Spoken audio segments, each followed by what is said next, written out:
So some heroes look at races like this one and say, We're only a third of the way through the championship. This should be an easy run for the middle. You start building the results, you put them up together, and you say, this is how a championship can be won. But others will take a look at today and go, this is an opportunity for those teams who don't quite have what it takes to be at the top to go and get there. Because this is one of the few circuits that tests every single asset of a driver, and mistakes are common around here, more common so than other places out there. When we hit round 4 of your 5th season of the Velocity Ultimate Masters, we find ourselves at the 3 dreaded letters that no motorsport driver wants to hear: Spa. Because this track is the track that does it all for any car, for any track, for any distance. It provides great racing, it provides great action, and it will do again here tonight with us on Velocity Esports Racing. My name's Jake Sperry, along with me as usual, James Otter. And James, on the Belgian Ardennes Hills, it is one which is known more for cycling as well when it comes to racing around here. This is a truly magnificent piece of road to go and battle with, 7 kilometers and 4 meters, to say that ET8 now have the mantle of the ones who need dethroning. Yeah, good evening, everyone. Should be an absolute a cracker of a race, to be fair. Spa, one of the 2 circuits on the FIA calendar that offers actually a break in the usual rules. It's too long to be considered a circuit, but because of its special dispensation, of course, in the Ardennes, it deserves a place on the calendar, not just in F1, but here at the Velocity Ultimate Masters. But you make a very good point clear, actually, about ET8 here. They are starting to find a little bit of a rhythm now, and that is against a team, SCI, who are more known for their confident streak in their ability to be able to continue on the railroad that is their team. Are they starting to falter, and are ET8 looking to try and take another title here? Well, let's take a look at where we are in the schedule at this moment, because it is a hot start. 5 races in 5 weeks. They get the break week coming up then for Valentine's Day, which is very nice for them, as they get themselves set then for the second half of the season, which is 4 straight weeks of racing, a break between rounds 9 and 10 before finishing it off in that Qatar circuit, which is known as a tyre wrecker. But you can't judge your season on the first half. It's judged on a full 10-round schedule. But looking at this, I would say Spa offers probably the last great chance of great overtaking opportunities. I think it's going to be a lot tougher when it comes to next week and the Emilia-Romagna race at Imola. Yeah, Kemmel Straight, Lacombe, Brookside as well, offering a potential opportunity for some dives as well. But obviously, you've got that lineup through Stavelot all the way through Blanchimont down to the bus stop chicane here in Spa. So plenty of opportunities for potential overtaking. But nonetheless, it is important that you do qualify well around here, because it is, increasingly, more poignant that your qualifying position in this particular season of Velocity Esports Ultimate Masters actually is very critical. We saw that last time out in in Spielberg rather. So at Spa, we'd expect that to be exactly the same, because that definitely influenced the race result. I think it very much does. So keep an eye out on what drivers will be needing to do over the course of this race and get themselves set up. As far as round 3 was to say, ET8 had it almost perfect. They were just the 1 point away from a flawless run. They got the pole position, they got the 1-2. The only thing they were missing at the end of the day was the fastest lap to go with it. Epic Vale there in 3rd, Justin there giving the Future Racing team something to help with in 4th, but 5th and 7th only there for SCI will be one where they're going, okay, we limited some of the damage, but ultimately it's because we had to run a weaker team over this compared to some of our competitors. You have to say, when ET8 look to capitalize, they do so well.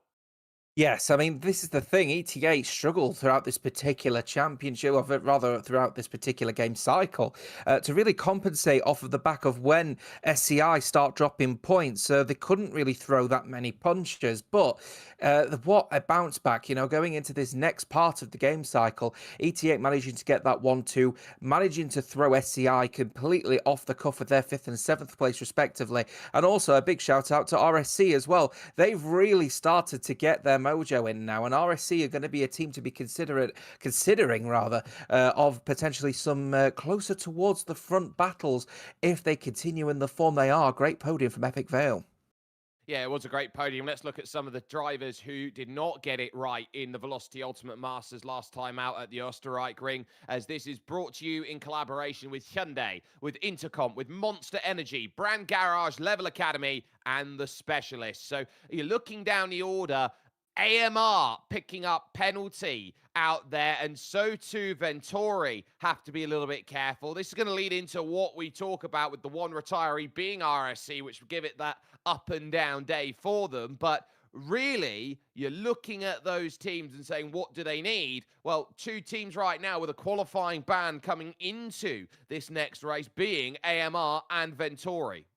Yeah, AMR qualifying infringement last time out. Venturi reaching 4 penalty points mean that they both have to serve that ban going into this particular race. That could actually pose a bit of a challenge as well because, speaking of their particular position, it's going to be particularly challenging because going into the standings, AMR and Venturi themselves are looking to try and capitalize in a sort of very packed midfield at the moment. But future racing teams bouncing back with a really good performance to get themselves into the top 3. Venturi staying stationary in 7th. And AMR in that sort of position, being in P5 and falling a position, is the worst possible scenario because they can't bounce back, from, their relative positions if they've got one driver suffering a qualifying ban. So how are they going to sort of counteract that is a really, really important question. Keep an eye out, though, on that battle for P1 between ETA and Shazoo. That battle of, 16 points? It's going to be very tight between them two if the form chart continues to be the way it is. Currently, you've only got 5 teams within one race wins margin of points, and it's the Angry Sharks who are on the wrong side of it at the moment on 60 points. They are 58 points back of ETA, mostly down to the disconnect that they had over at the Österreich Ring, or as we like to call it, the Red Bull Ring. So virtually for them, they know that they've dropped about 15 points off of where they wanted to be. So they'll have a lot of work to do to try and claw themselves up. And remember, they are racing for prizes. It's 500 euros to the team who wins this outright, 350 for second, 250 for third. So they are going to have a lot that they are going to have a scramble with heading into the next run of battling. So they are going to be in as they now look to set. But let's now look over towards what the drivers will be looking at here today. We'll start the lineup with, the hot lap that we've got here, courtesy of Venturi. So as far as Venturi are going to be going, this is where they are going to need a big old lap as they go around this place. Circuit. It used to be Hughes that had the massive thing up here to Oru Radion. This is probably now, in motorsport, the scariest corner in the world. Yeah, CI Starlo will be looking to try and, capitalise and give it still a bit of confidence within the Suzuki Igniters team, of course, after a pretty weak-ish performance from them last time out. Here they are going through Lacoon and then heading down towards Bruxelles. It's going to be a bit of a wiggle actually through there as well. He's going to be wanting to try and really utilise as much of the track as he possibly can around here because it isn't the widest of circuits despite its length. So there's plenty of opportunity to try and capitalise where people don't try and put a great lap in. As you can see, as he goes through Pouan, he's just, keeping a bit more on the conservative approach off of that curve as he heads through into campus. Yeah, so this is the left-right, or the right-left of Vanya. This leads to the campus corner now. This fast right-hander, you go switch down the gears, fourth gear, campus technology on the inside, then to Stavolo corner, named after the small town of Stavolo. Which is there on the left-hand side. They've even got a monument to the cannibal Eddie Merckx. You go over to the far side of that, and then through Blanchemont, one of the scarier corners out there. Some commitment corner, which is flat out in modern days. And then the final chicane, off camber through Bow, as you look to try and scrabble for grip to get yourself over the line. It's a time that you'll be looking over and over again as one which needs everything to soar, and also one of the circuits with the highest amount of elevation change, over 100 meters of it as you go around and sort out the lap. So let's get ourselves then an understanding of who is out there and running today. And you take a look at this field, And you see that ET8 have only gone with 3 drivers over the course of this season. Justin has had to do 4 straight. But this is the chance we get to talk about jokers, because 3 teams have got a joker used today to get a new driver in. Future Racing Team have Dawid, who has come away from SCI. SCI now bring Lorenz in to now take that position. And then AMS go and put in Mattia Manga, who's been taken away from TF10. Yeah, Devil not really showing the confidence alongside AMS here, but the team deciding also to field surface here tonight as well after they decided to swap a few of their drivers out. It's worth making note as well, of course, FRT actually had a few drivers looking in and around going over to SCI. Quantum did exactly the same thing before returning over to FRT, so clearly a little bit of game playing potentially between the Scottish outfit and the English outfit. Nico Rassenberg switching out from FRT to go to the fastest stay true team, so that's the reason why David is now in that spot in replacement of him. Yep, so a lot of changes that have gone through, and noted, of course, that Otso Zito and Nico will not be taking to qualifying, which will be just on the other side of this. Stay with us here with the Velocity Ultimate Masters, because we'll get into it. Q1, there's 3 drivers who will not find themselves passing through to Q2.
A look then at what is an overcast condition here at Spa, and maybe a hint of rain on the horizon as drivers look to save their tyres by putting on a set of intermediates to get out there and understand the racing conditions that we have got. It is a dry circuit as we get ourselves ready then for Q1 and the big long haul that is going to be needed over 18 minutes with 3 drivers looking with, of course, Nico and Otso Zito unable to qualify to now book their place. One of the longest laps here, James, that we will see all season long, and critically, it's going to be one where tyre preservation in qualifying is going to play a huge factor.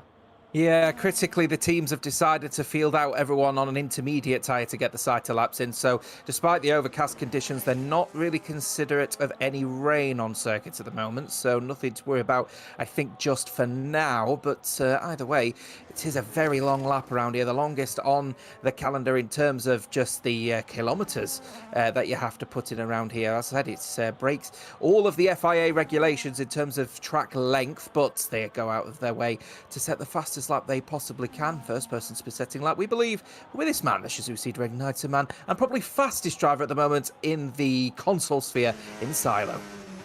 Yep, Silo, 2 races here in the Ultimate Masters, 2 victories that propelled SCI to the top of the championship. Wasn't here at round 3, and because of that, that put his team on the back foot, only a 5th and a 7th, and that's why they have dropped back to 18 points adrift, working through the last source hairpin on camber then, as it links up the towns of Spa and Francorchamps, this run up the hill that used to be public road until 2007.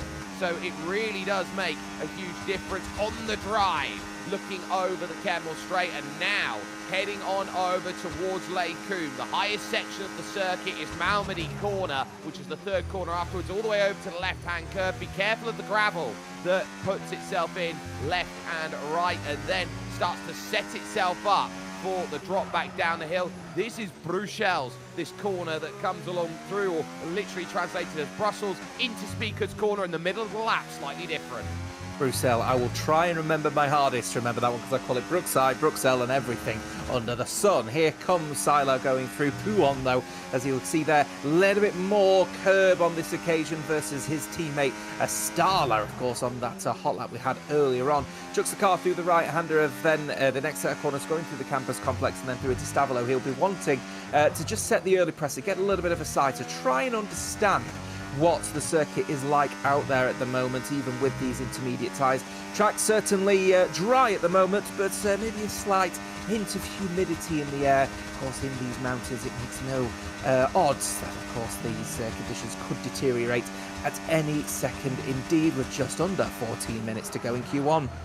Well, I think the idea that these drives are going out on intermediate tyres means there's no immediate threat of rain. They feel like they can go out there, get a second lap in, and be quite comfortable with it. 1:45.9 sets the tempo up then in the early goings. It will now lead itself over as we watch Spiga making the charge over then for a first attempt, just to try and get the track evolution as well, get a little bit of rubber down on the circuit. That a 46.6, and that maybe goes a little bit underrated here, James, in terms of how they go, as FRT Justin goes fastest.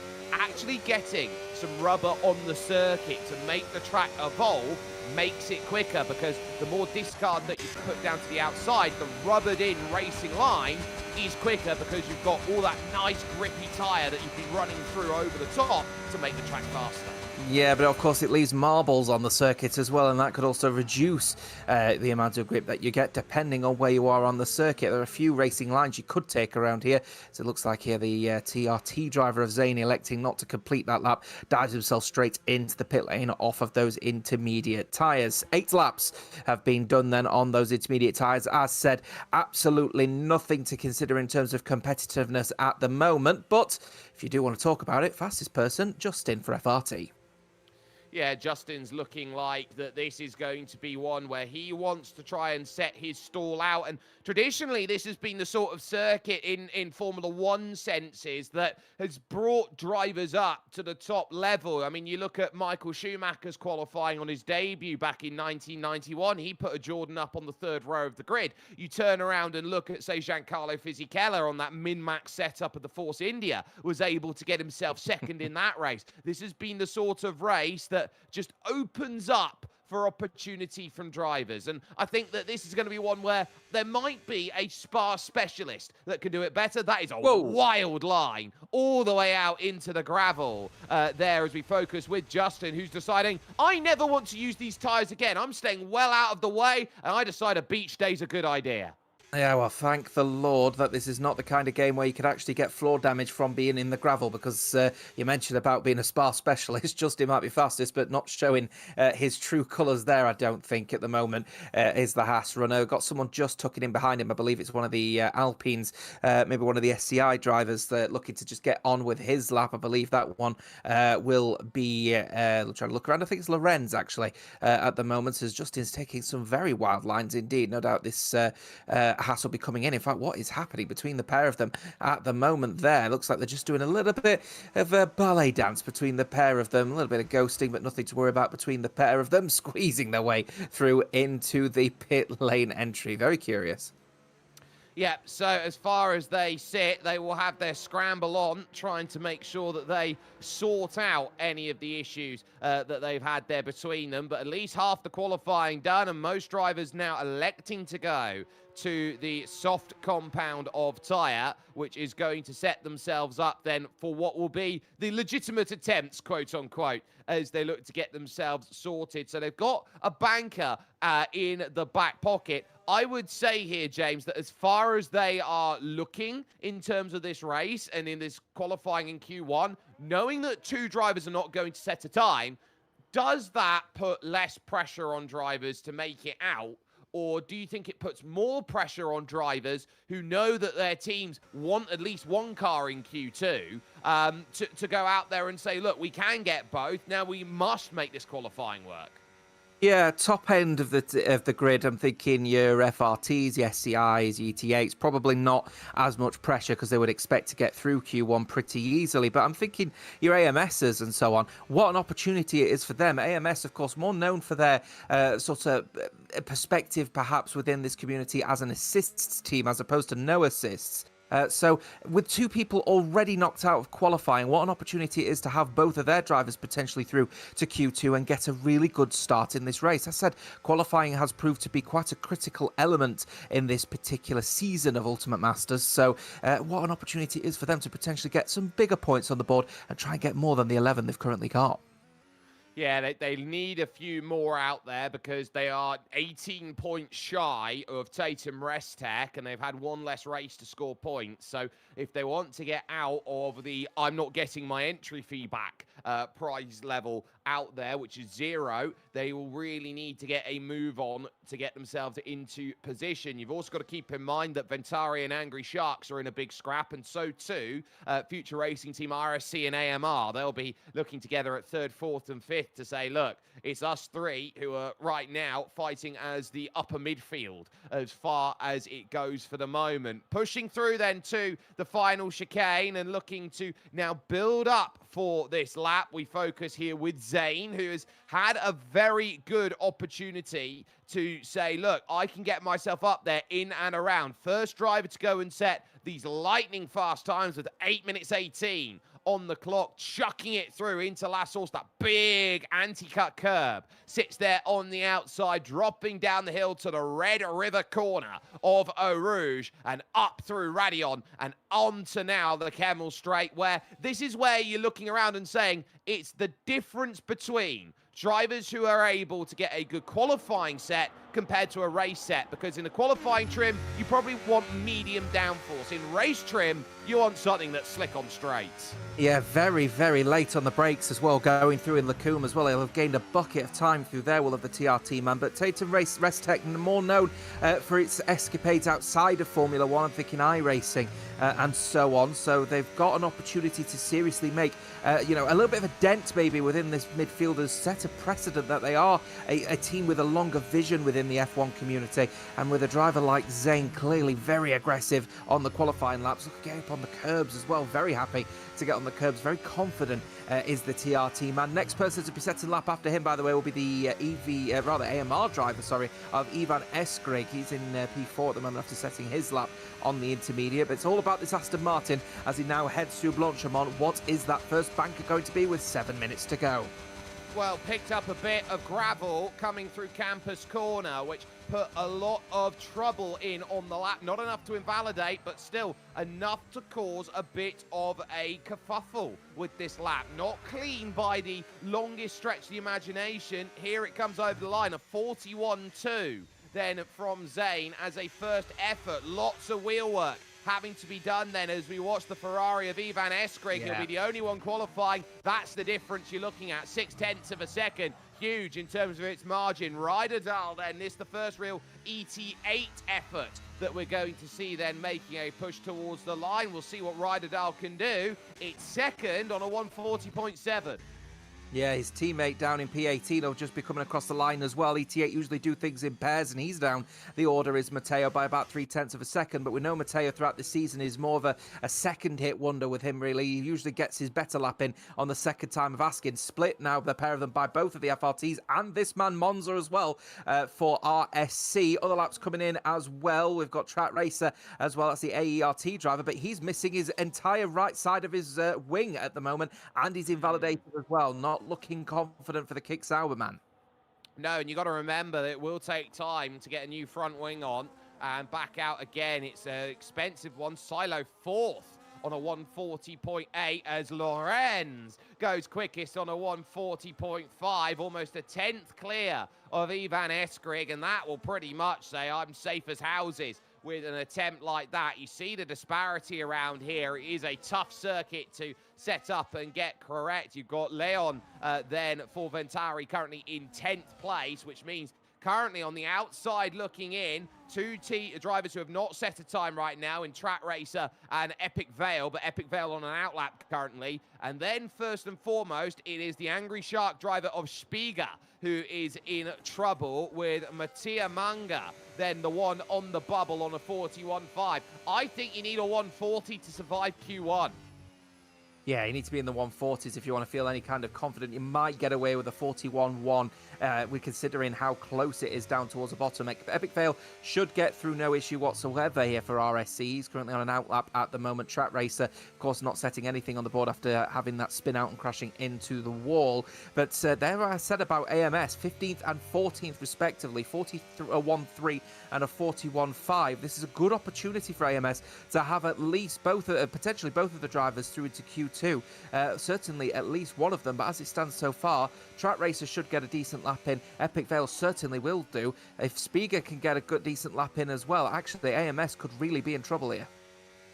Yeah, they can, and so they really need a strong result here, do Alien, and they know that they don't want to be that team that's just propping up the field at the bottom. But for the moment, this outlap is about just building up the temperature and being happy. Justin feels safe. Ryderdal feels safe. And you've got Silo deciding, yeah, it's not going to be tough for us. We're safe here in Q1. Ivan Eskrig comes to mind as well and says, well, we don't have to worry about it. And here's the thing you got to remember. If you see one more driver decide they're not going to worry about their lap out there and say, I'm going to retire from it, Lorenz can then leave and say, I'm done with Q1, because he'll guarantee that safety. Here comes the flyer then from Epic Vale, looking to kick this off properly, and a perfect apex there through turn 1. Yeah, Lorenz managing to go fastest as well. Me and SCI will be saying David, who, of course, after switching out their drivers after David joined and then left SCI rather very quickly indeed. Here is Epic Vale then going down the Camel straight. Important lap this one as well for RSC, because without a lap time on the board, it's very unlikely that this is going to be more on the conservative approach. Doesn't break as late, though, as the TRT man of Zayn going through Lacombe, but happy to have that little bit of extra speed, though, and a little bit extra grip potentially coming out of Lacombe as they head through Bruchai. Yep, so now through Bruxelles, down into the left of Speaker's corner. This now confirms with the drivers up the top who have decided, I don't have to worry about my qualifying position here, that safe in this one is going to be ET8 Ryderdal, Ivan Eskrig, and SCI Lorenz out there, as well as W Monza and Silo, because of the fact that Otto Zito and Nico are not going to be setting times. Working hard through the middle sector now and rushing through Stavilo corner, heading over towards the small flick right here of the curve of Paul Frere, which is named after Paul Frere, the Belgian driver of the 1950s and 60s, who had many podiums in Belgian races out there. This is where Epic Vale needs a good time on the board here, and anything up and above of a 41 flat is a confirmed safe at this point. Making the charge for it, 40.8, there you go. That's Q1 sorted. So this is suddenly going to turn as AKP Adrian decides then at this moment in the Kick Sauber for All Elite Racing team that he's safe on a 141 flat. That is a little bit more troublesome when you've got both TRTs, you've got Ventari Leon out there, you've got the likes of Track Racer, your own teammate, trying to jump up, and then you got the two at Alien Motorsport who are trying to find safety. With a minute 10, I'm not so confident that AKP Adrian's done the right thing.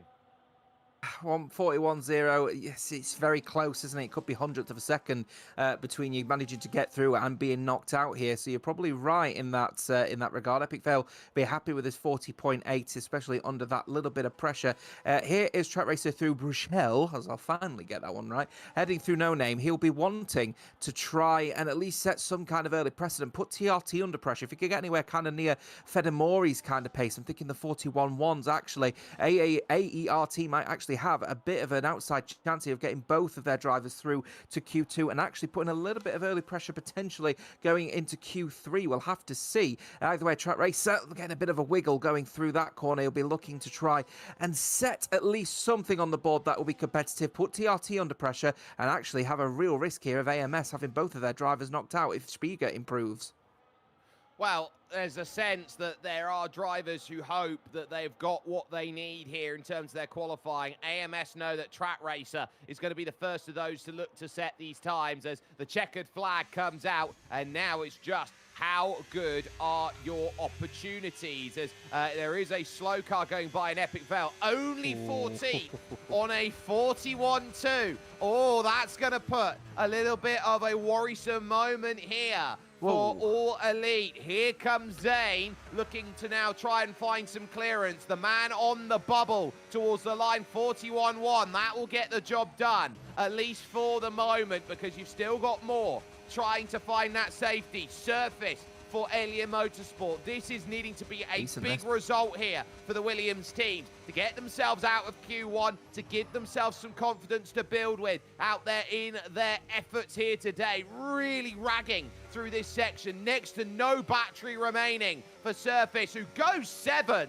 and says, I am more than safe with this effort. Track Racer is out. Now up to Mattia Manga, who is here for the first time, looking to get it done. Leon, more than safe on a 40.7 for Ventari, especially when one car isn't going to be qualifying and getting any efforts in. Spiga on this one out currently. Track Racer is out. Kareem in trouble at this moment. Mattia Manga can't improve. Only goes to a 41.2. Kareem gets a little bit of buffer then. AKP Adrian currently safe. Spiga is out, but Fedemori, it knocks his teammate in. Will Zane be able to survive? No, because the Angry Sharks get it late and say, not a chance. We're safe and into Q2. Yeah, Angry Sharks also did that in qualifying as well, didn't they? In the qualifiers, rather, managing to leave it till the very last minute to get both of their drivers through. Fedemori and Spiga very close to being dropped out there, but 12th and 14th, they'll be happy. Adrian, that'll be a sigh of relief. He was at risk there in the end, and it is just hundredths of a second separating themselves from being knocked out. Zane, Track Racer, Mattia Manga, shame for AMS, and then, of course, that's Ozito and Nico out in Q1. Yep, and that will hurt them. They will not go to Q2. We will, though, on the other side of this.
3 minutes then off the clock, and also 5 drivers out the escape door. You now have a case of be 5 more to get rid of here in Q2, and the big scramble for the top 10 shootout, which will come along just on the other side of Q2. A little bit of a shake-up, teams looking to make some progress, teams looking to prove that they belong up in the highest level, and now you are starting to sense that this is about booking your ticket. Get yourself inside that top 10, and your day is exponentially easier. Look how much understeer AKP Adrian, how early he turned into the corner to try and go through last source. The element of trying to fight, All Elite have got a car set up right now where it just doesn't want to turn.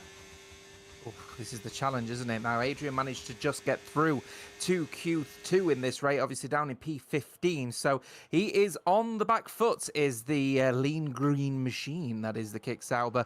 But you never know. At the end of the day, midfield is such a closely compacted grid, isn't it? In Ultimate Masters this year, he could find an extra 100th here or there and might find himself getting towards the front of the bottom 5, maybe even just sneaking in once again. Yeah, you can see the sparks coming off the under tray of the car, working through the speaker's corner there. That section of circuit repaved over the last couple of years to allow some motorcycle racing to go on through. Out of Double Gauche and into the Fania chicane. Adrian here needs to set a good lap time banker down on the board. This is to try and say, look, I know what my pace is capable of, and this is why I need to be up there and setting a tempo. So that tempo, important at the moment, because All Elite are walking into today 8th place in the championship and a full 20 points back of Ventara. It's been very much a case of a light and day. 39 points, place 59. It feels like a chasm between them at the moment in the championship. It's a critical one, isn't it? I'm just keeping an eye on Adrian, then he's going to get on with his lap right now with a 40.836. So, yeah, it's a significantly worn soft tyre, I think, on this occasion. In fact, it looks like Ryderdal for ETA hasn't even elected to continue on with that lap. So these tyres do feel like they're starting to get aged quite early on here. The soft tyres don't tend to go that long, so it doesn't surprise me the lap times are not particularly fast. Karim's, though, well off the pace with that 41.9. Ryderdal, as I said, already straight in. Silo's elected to finish his lap, though, and he goes actually tucked in behind Adrian as well. But by the looks of things, a 40.836. Looking like a particularly good lap indeed. I'm wondering if that's a new set of softs, you know. Yeah, I think that was a new set there from Adrian. Everyone else has tried to use an old set, or we like to call it a scrub set out there. 41.6 by Loren. Epic Vale 41.3. That's in the scrub range. W Monza 41.2. And you can see the wear pattern there on the inside of the tyre. You can see it's a lot shinier on the outside. It's a lot more dull on the inside, and that's what we call camber. So when you got the tyres, they point in as you stare at them from the top rather than pointing out. So that is what we call having that camber to run on a thinner edge of the tyre to get more grip as you throw it through the corners. Right, so I'm also keeping an eye on David here. This is an important lap for him here because, of course, after deciding to leave FRT, join SCI, then leave SCI and join FRT again, the man has got a little bit of a point to prove. The Scottish outfit clearly showing all confidence with Lorenz, of course, replacing him at the French Alpine sort of liveried outfit, if you will. But, David, you know, FRT back up in P3, an opportunity for the midfield team to continue earning and making some big inroads on what has been a fabulous first part of this game cycle for the English outfit. So what can the pole do as he chucks his car now going through Lacombe? He'll be wanting to try at least beat his teammate if he can help it. Yeah, so he wants to try and do that first and foremost, just try and justify beating Justin. Your first marker is always your teammate, and then the second marker is everybody else out there. So that's where everyone's going to stand. That's where everyone's going to look. And so you'd say if David is making the right decisions out there, he'll be looking to try and tackle Justin, who has been going quicker and quicker as far as this season goes. And there aren't many drivers out there who have the philosophy of saying they have done every round of the first 4 this season. There are only 2 drivers with that distinction. Of course, Justin is one of them. The other driver is Otso Zito, who was unable to qualify. Yeah, Zito actually a very, very quick driver in usual racing trim. So, opportunity for him from a personal level to, make some inroads, of course, from the back. At a track where you can overtake at is possible, but, obviously it is a bit of a challenge towards the back of the field. Is David then going to be setting his first lap of Q2? He comes across the line, goes fastest of anyone. 1 minute 40.643. Immediately shows FRT have got some pace under their belt, and it immediately beats Justin by, look at that, 1,000th of a second separating the FRT boys at the moment. Shows that there's definitely a really close synergy between the pair. They're very similar in terms of the way they drive then. Just 1,000 to make the difference. So we go on board with Leon looking to try and make a bit of a push out there as far as the Ventari effort is to go. His first start of the season. Ventari as well, one of two teams to make the biggest amount of driver uses over the course of this season. Tied, of course, with Alien Motorsport, who it's impressive for a team that has done one less round. Both teams have used 5 drivers this season.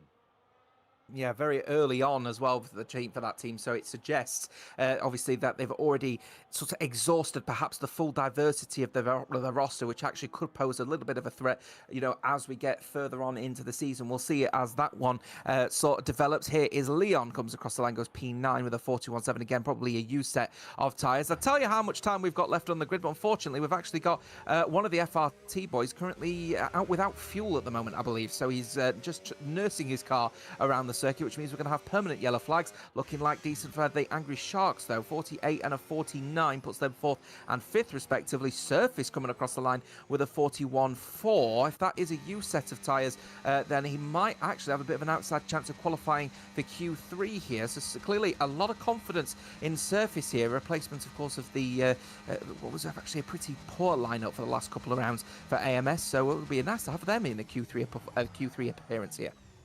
Yeah, AMS had Ollie Hornby and B Danny last time out. Before that, Nardo and B Danny were there. Of course, you've got those two drivers over at ETA. Mateo, 140.6, fastest of anyone, just 13 thousandths of a second, split first and third out there at the moment in Q2. Over then to Ryderdal, who will push over towards the line. This is in the 140s as well. That's a 140.661, which means it is now 300th for your top 4 here in Q2. So they will feel quite happy and quite safe with what they've done. But we do have to remind everyone that there are drivers still looking to pilot out there, going a little bit slow, looking to give themselves room and margin to go and work with. But for the moment, Ivan Eskrig, the one on the bubble by 5 thousandths, a 141.4. But as we know, any driver who is outside of 140.6 at this moment in time will have to get a new set of soft tyres on to go and make sure their safety is guaranteed.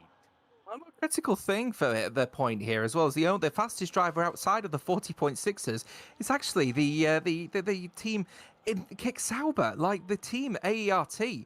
All Elite, we were expecting Adrian to be really on the brink with a 40.8. That lap is actually looking pretty good considering he set that on a new set of softs right at the start of this qualifying session. So a new set of soft tyres on Adrian's car. Actually, he's got a decent shot at potentially getting within to the top 10 here if he carries on with this performance. But there are plenty of other drivers that are very quick, still waiting to set a lap at the moment. ET8 and FRT hogging the top 4 spaces. You may be wondering, with the teams first and third in the championship, where's the team second? That's SCI, Lorenz and Silo. They are also on laps at the moment, looking to try and capitalise from their initial poor-ish lap, shall we say. But on a U set of softs, what are they going to do on a new set? Down to 4 minutes left here in qualifying. So we're talking about, if you're out there now, you are pretty much stuck out there. Not much time to get yourself in, around and back out again. It's the stick or twist moment as Ivan Eskrig now really chucking the car through the final corners. Heavy over the curb, trying to take that time to the line. Another 140.6. Wow. Hits the board, and Silo breaks it with a 40.5. I'm pretty comfy, he'll say, with that effort. His teammate follows in suit. Lorenz then going up to second, and SCI have their strongest lineup available to them. And everybody, and I mean everybody, have been put on notice. by the Season 2 champions. Here comes Epic Vale, then looking to try and get this one over the line. He'll cross another 40.6. You know what that is there right there, Jake, is the epitome of what SCI is all about here. You've got plenty of drivers who are setting some very quick laps with 40.6s, but Silo and Lorenz are just going that one step better with that extra 10th over the rest of them, putting themselves in the 40.5s. That will only show the pace. Where is TRT going to come with Karim? It's only a 40.7. They go P9.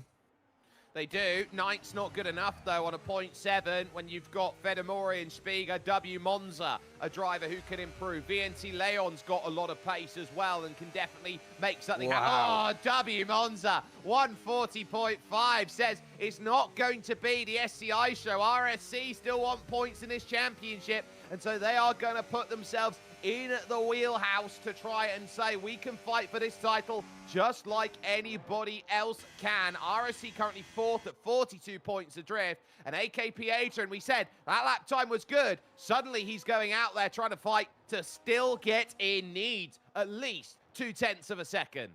Oh, wow. So RSC, no surprises here, are trying to sort of flex their muscles a little bit here. They're a team that are not really known for being towards the front here. This is their first proper showing as actually competing with this game cycle, as being towards the front, battling with the Shizou Seed Reigniters, potentially even beating the likes of ET8. And at the moment, they've got Epic Vale, who's in and about, but Monza with that 40.534 is a really, really good flex of the muscles that the RSC, the former team that I think had Gorillas as their logo. Now, a very simple RSC, simply showing what they want to show, as even Eskrig has retired, and he has retired in the pit lane. So I'm not sure what he thinks from that 40.6, but I don't know if he thought, well, I'm safely through here. But looking at that one, hundredths of a second separating ninth from fifth. I think he got, well, ninth from fourth rather. I think he probably got caught a bit off guard there. I think that Ivan Eskrig wanted to get out, realised he'd ran himself out of time, and suddenly he's going to be praying that nobody gets a better lap time than a 140.6. He's only a 10th off of pole position in Q2, but that 10th you might see, or in terms of this, a 10th is basically a 2.5 as this goes on. So AKP Adrian will look to go through. Kareem feels like I can't do any more than that. 140.7. This is suddenly becoming a case of, can anybody jump up if they think that the Angry Sharks can't improve, if they think that Alien Motorsport Surface can't improve, if they think that Leon can't get up there. I'd say Leon can probably jump. Kareem definitely in trouble at the moment. I'm just wondering whether Adrian can find 0.2 of a second. I'm wondering if Surface has anything left at the moment. Oh, heavy over the curves. Then a very quick over to the left for Malmedy with that very small curve on the inside. That's a good first sector. Oh, chucking the car through right-hander at Bruchel as well. So looking like he's really just finding every little bit of circuit he can and try and maximise the performance out of that kick-out. But I'll be very surprised if Leon doesn't set a decent lap as well. Ventauri will be looking to get a decent lap on the board through him at the moment. His teammate, of course, not taking part after being served a qualifying ban as well, after eclipsing the amount of penalty points exceeded for that one. Adrian will be looking to improve. I expect Fedmori and Spiga should be in there as well. Where's Surface going to be as well? This is going to be tight, you know. It is, and there's a reason why you got drivers like Ryderdal up there, Justin and David feeling that they could be at risk with the times that they have set. Mateo's still out there, and W Monza doesn't need to go for a lap, realises I'm safe, and a little clip of the grass going through Blanchimont. He's taking every single bit of road out there, chucks it a mile into the first part of the chicane, nice and tight through the second. Is it enough to clear? No, it's not. 140.769, half a 10th of a second. The difference between in and out. Surface, 13th, not good enough. 40.9 is not going to get the job done. Now you look at the Angry Sharks. Here comes David over towards the line. This should be a little bit better. Wow. Oh, it's a lot better. 140.3, just to say that Silo can't dominate here in Q2. Fedemori to the line. No, marginal improvement, stays 12th. Spiga and Leon, the only two who can jump up. So everyone who is 8th, 9th, 10th is safe as far as it goes, but Leon now to the line, crosses, and only goes 12th, so it's down to Spiga, and it's good enough! It's 8th! It's a 40.6. Kareem is out in Q2 by retiring the car early. He was 600 short. Ivan Eskrig's blushes are spared. Ryderdal goes to P2 as well, 40.484. What a lap from him as well. So SCI, who are looking so confident with their 40.5s, yet in the middle of that qualifying session, suddenly going to be looking a little bit over their shoulders because 0.2 of a gap is astronomical when it comes to qualifying two here. So David suddenly now looking like he's going to put SCI, remember, a former team of his, under quite a bit of pressure. What a shame, though, for the likes of Karim, who couldn't make it. He is knocked out. Adrian very close indeed as well. Leon is the biggest shock for me, though. I wouldn't expect Venturi to be out in Q2 with that particular driver, but they are both of their drivers out after course after one serving a qualifying ban. So Venturi, a team who are looking like they're under quite a bit of pressure in this part of the game cycle. Well, 4 teams have been able to get 2 drivers in. ET8, Shazoo Cedars Igniters, the Future Racing Team, and RSC Esports, your top 4 in the standings. 1 goes in from AMR, the team in 5th. That's Ivan Eskrig. 1 from the team in 6th of Angry Sharks. That's Spiga, who's had a wonderful qualifying there in Q2. On the other side of this, it's the race for pole with Q3. So sorry, mate. I'm going to need you to cover for me for just a few short moments. My partner's just come in from work vomiting, so I need to check if they're all right.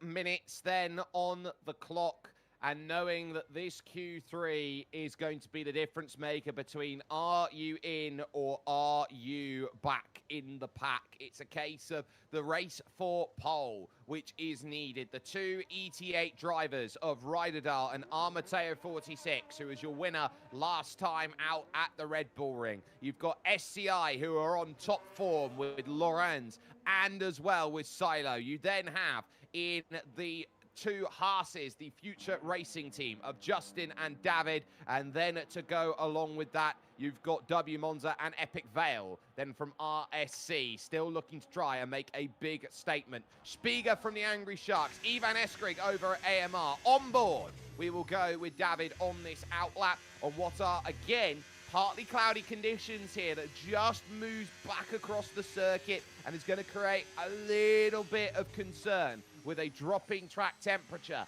out there as they go. This is going to be about setting a good start to qualifying, with 2 drivers again choosing to not go out then and set an initial lap, and it's both the ET8 drivers of Ryderdal and Armateo 46. They will give themselves probably one opportunity to go out and get themselves pole position here today at the Circuit de Spa-Francorchamps. This legendary circuit used to be a 13-mile circuit with the likes of the Master Kink as one of the great corners of old-school motor racing. Now a little bit more truncated, but still a circuit worthy of being one of the most incredible places out there to go and battle. So the gearing up of this lap, making sure that you haven't burnt through too much of the tire, that the battery is still at 100% as they use that kinetic energy that is used in a hybrid here, these V6 engines that still produce well over 1,000 brake horsepower, as they will now gear up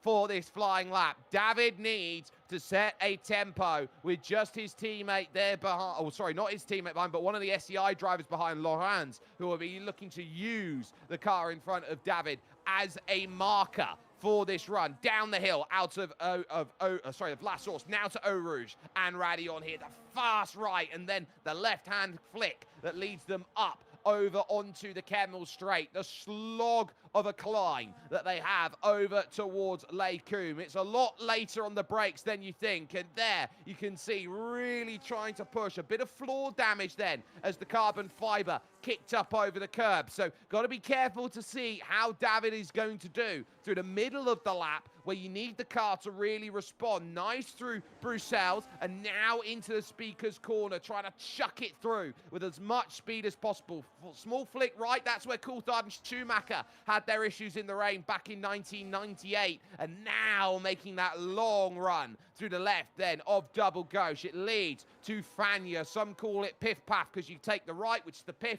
the left, that's the Paff, as you go out and into the campus corner with that Campus Technology Institute on the inside of the circuit. You then follow along in line with some of the most amazing bit of driving, and this is where you just rely on the downforce of your car. Hope it doesn't get loose as you then really drive hard going through Blanchemont corner and set yourself up for that final braking zone. This will be one of the great overtaking places over the course of the race. We will watch to see what David does. Heading over the line, crosses it with a 1:40.4. Very nice lap time to get it sorted, and he is just 14 thousandths quicker than Laurent, who is there in second. Justin, only a 40.5, goes third, a tenth of a second, a big mistake for some. Stylo with a 1:40.3. Very happy with that attempt, looking to get itself sorted as W Monza will make the drive for the line. Ivan Eskrig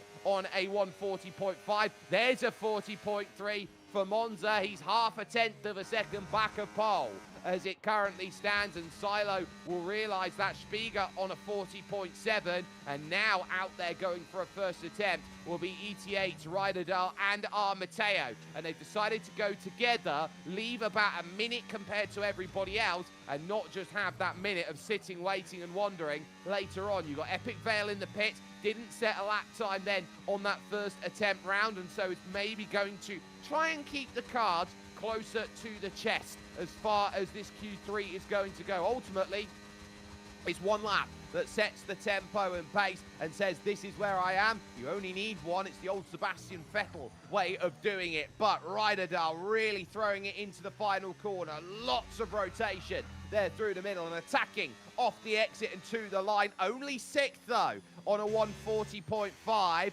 as Mateo goes second on a 1:40.357.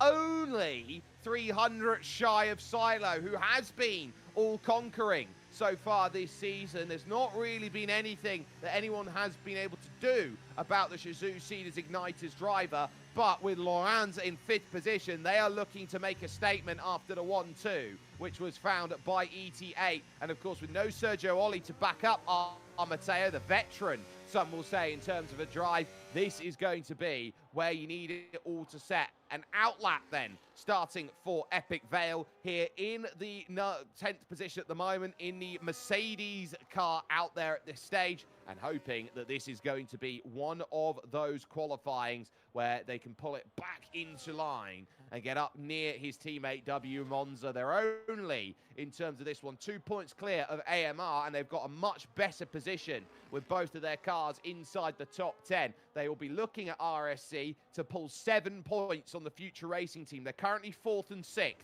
at the moment. It's 30 points for a race win. It's 25 for second. It's 22 for third. And it's 20 points there for fourth. It's 2 point increment from third place all the way down to 4th, 5th, 6th, 7th, 8th place out there. We'll take a cheeky little look at it now, which is that 8th place, and then 1 point all the way down. 1 point for pole, 1 point for fastest lap. Keep that in mind. Let's go back to coverage and see how this lap is going to set itself up then for Epic Vale. Spiga done with qualifying. Only one F. Oh, rain!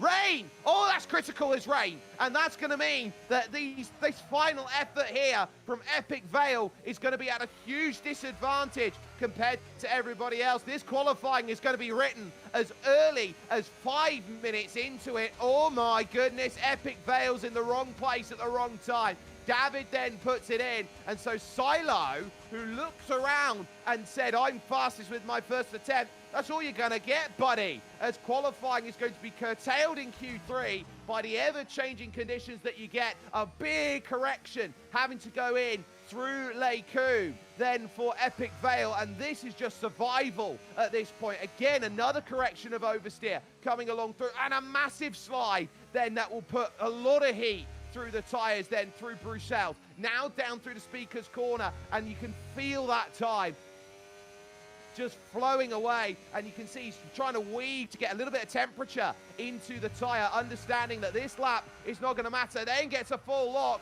and this one's going to go almost completely around. Good save there from that one going completely the wrong way, but that will confirm that Epic Vale is going to have to start this one from 10th position. DRS disabled, only half a lap's worth of rain, and suddenly you get the sense of why the Circuit de Spa-Francorchamps is such a difficult beast. At one part of the circuit, it can be bone dry. At a different part of the circuit, it can be chucking it down with rain. And this is what you see here with Epic Vale, who now can only go drift spec heading over towards the finish of this one. His lap will just be a token effort of what he is needed to do, and so that is a huge effort out there. So Silo will take your pole from Armateo. W Monza will be third, and just sliding it through that final chicane and back into pits. It won't even be a lap time counted then from Epic Vale, as he now invalidates the lap by diving into the pits and retiring the car.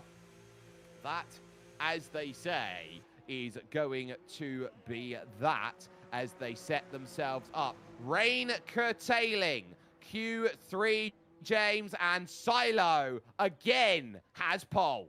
Oh, well, straight John Bull. Thanks for covering me on there, Jake. It's, look, the situation is that, Silo has done the best that he can because that is what he's good at. He is good at being able to absolutely maximize the best out of everything that he does. And it does not surprise me that he's partnered up with the like of Matteo, because the bottom line is Matteo's just sheer experience in these cars and in these changeable conditions. He could time everything to absolute perfection in this situation.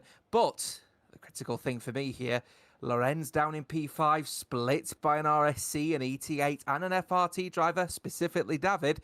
David outqualifies Lorenz. He has the upper hand in that little inter-team personal battle, shall we say.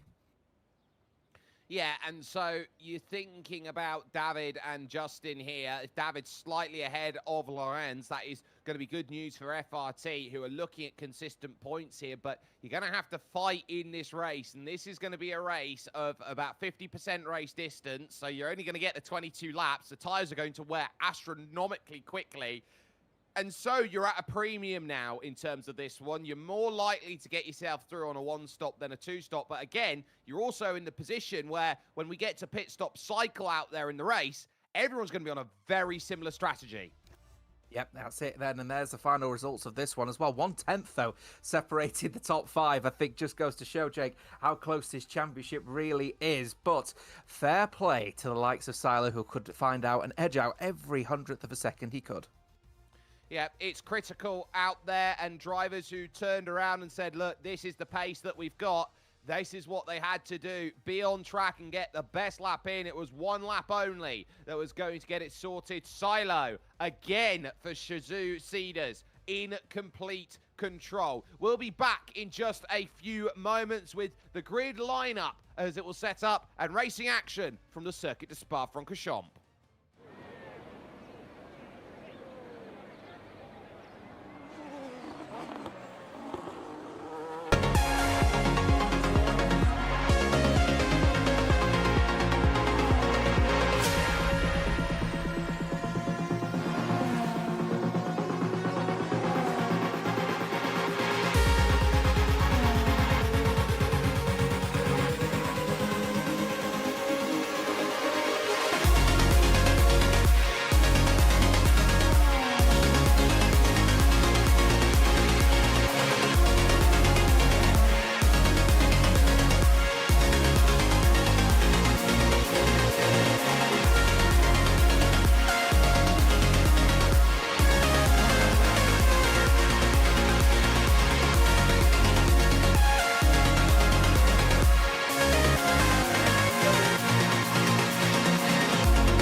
So your field is set for racing action at the circuit, the Spa, Francorchamps, and the two that could not set a qualifying time due to their bans are at the back. Venturi's Nico is there as they now set themselves up and get themselves then ready and going. It looks like in towards turn one, so immediate is the start of this race as we get ourselves sorted. So immediate starts needed, and it is brilliant from Silo, who's got the clearance off of the front. Armateo then alongside for company with Monza and David and Justin there. Ivan Eskrig up the order. Ryderdal then happy. It's Laurent who's had trouble and big troubles at the back. Adrian out of the race immediately. Here, yellow flags then, and for the first time in this race, there is going to be a full course yellow that will be thrown. We are under safety car conditions, and Monza's got 10.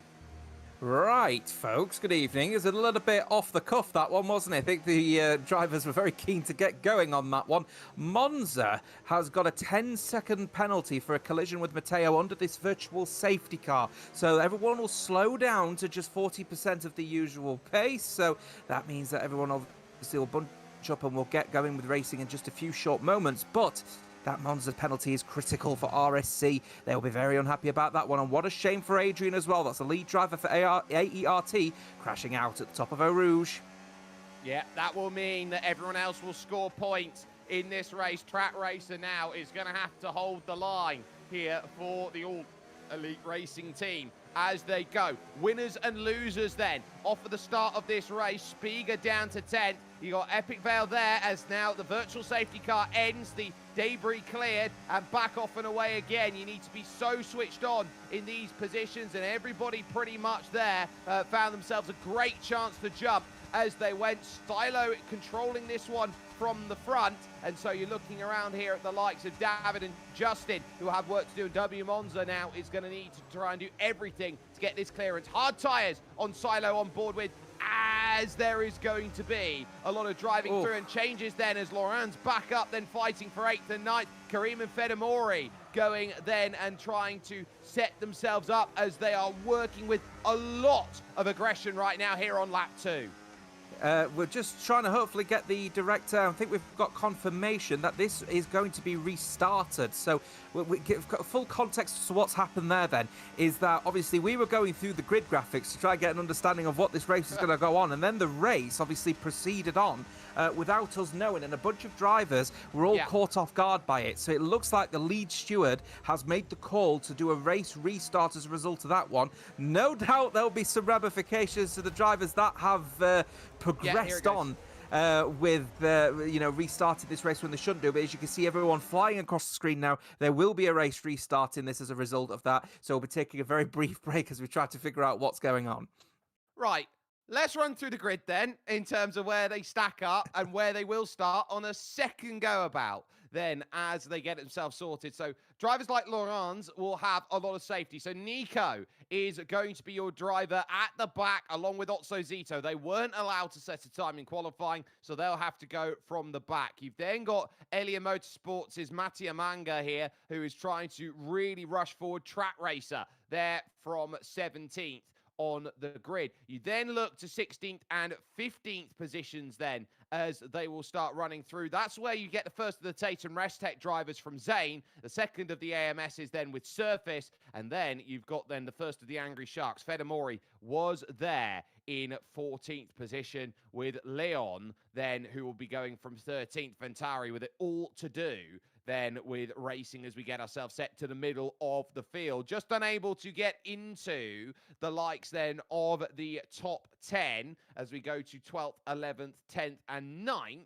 Will be drivers like AKP Adrian, who gave it a good go, and then Kareem, who just missed out for Tatum Restec. Caught in the rain was Epic Vale, with Spiga going from 9th position overall. That now leads the big players of the game in your front 4 rows. We will head to row 4 and 3, where 8th and 7th you have Ivan Eskrig for AMR and ETH's Ryderdal. Then in 7th position, the Future Racing Team driver Justin in 6th, with SCI Laurens there in 5th position. That will lead your front four then, who will get a second bite to go at it and be aggressive on possibly one of the shortest start-finish grids out there in the world of racing. In fact, it's too short for FIA standard. David in 4th, W Monza then in 3rd, R Matteo 46 in 2nd, and Silo, I think, was about halfway to Monza as he got that jump and getaway. He will have the pole position for the run then. That sorts it out. So, as far as that goes, this can do one of two things, James. This can either put a little bit of calming energy out there in terms of the racing, because we've had this red flag to the session and a restart will be called for the full 22 laps, or it can make a field very, very nervous. Yeah, that's critical. I'm thinking the likes of Adrian who'll be very happy that this race has been restarted because, of course, he crashed out at Radion. So he's right back into the races, is Adrian. So he'll be happy about that one, as will the All Elite Racing team. I'm just having a quick word with our lead sort of steward on this scenario as well, and he believes that there is a potential penalty for the person that did ready up too early as well on the cards if they do manage to investigate and find out who it was. So that could also throw a spanner in the works for whoever the guilty party was of the 20 drivers. So a lot of things to consider, but the mindset is completely different now because the drivers will be going out there fully expecting, a really intense race ahead. They've then gone ahead, stopped, and then they've got to try and find that mojo again. So, you know what? Completely different mindsets going to this could offer a different opportunity for racing now. Absolutely. You get an adrenaline burst when you get to the start of a race because you've got to be very alert. You have cars left, right, in front, and behind. It is the most stressful part of a race start, or is the race start, and giving yourself plenty of room for positioning. So to get back to that level of calm, to then go back to the level of the most amount of stress, is going to be work for these drivers as they look to set themselves up and get themselves through. But we have a chance to talk about how it is those teams at the top who have consistently got those two in. And so now they are going to be saying, right, this is where we now sit and stand. We want to be in a position where the jump is going to be important for us. And you can only do that with a good qualifying. The best chance has gone to the teams at the top. Yes, that's the critical thing, isn't it? And I think those towards the top as well, and those are the most experienced. So thinking Mateo and so on, are definitely going to find that this little break is not really going to be as much of a concern to them. I'm thinking those in the midfield. I'm thinking your AMSs. I'm thinking AERT as well may end up, despite the fact that Adrian, of course, crashed out of this race. He's probably got the biggest of the mindset jumps, hasn't he? At one point, he was thinking, well, I'm out of the race. I'm going to put my feet up, have my tea, and go to bed. But now he's back in the car. So he's in there's a very unique position for the midfielders here to actually take some learnings and take some experience from this scenario as well. So actually, I do think this race has suddenly been turned on its head, but in a slightly different way. It has. And so everyone is starting to think around and say, look, what can we do? Taking a look at the drivers chat that they have in the division, as they're having a little bit of a laugh about it at the moment and looking to try and get themselves all nice and sorted to get themselves back up to pace. But there are no guarantees in terms of racing. And so that, as you sit down and you take a little look, I think that everyone realizes, look, we're going to have to go out there and be aggressive. We're going to have to go out there and try and get places. And I think that when you're given a second chance, you feel like, right, I can be more aggressive because I've got to make the most of it if I had a bad start. Laurens will be very happy he'll get another start to go and get going. But I'm looking around the order, those who are about 11th, 12th, 13th, 14th. This is one of the most notorious turn one incident circuits out there. You only have to look back to Romain Grosjean in 2012. You only have to go and look at Charles Leclerc and what happened back when in his first year at Sauber to see just how much of a trouble spot that last source hairpin is. La Source is an extremely tight turn one, isn't it? And when you've got these cars which are notoriously wide and large as well, it obviously offers, some risk if you decide to go for that dive. I'm thinking, thinking like the likes of Max Verstappen actually a while ago in what was actually very thin cars way back when. Still managed to hit the side of Kimi Raikkonen. So it's still a very tight corner, regardless of what car or bike that you're using around here. So it's going to be very interesting to see how they manage that one. Of course, remember, with this completely new mindset, are they now willing to take that risk, or are they willing to now hold back? And because of that sort of a bit of a wider gap potentially, as a result of that one in what people are going to do, that may offer some question marks in what is this person next to me going to do? What's the person behind me going to do? And as a result of that, that could lead to potentially some further incidents. I'm thinking, I hope anyway, Adrian doesn't find himself in a similar situation at Radion on this race restart, because if he does, oh, that's just detrimental, isn't it? Very unfortunate. Well, let me put it to you like this. So I would look at where this race is going to set itself up and who's let their strategy be dictated by what they've done, because they will now have the ability to change what they needed. They all looked around to have an ability of what's my tires, what's my strategy. Now you can either stick to it or now you can twist.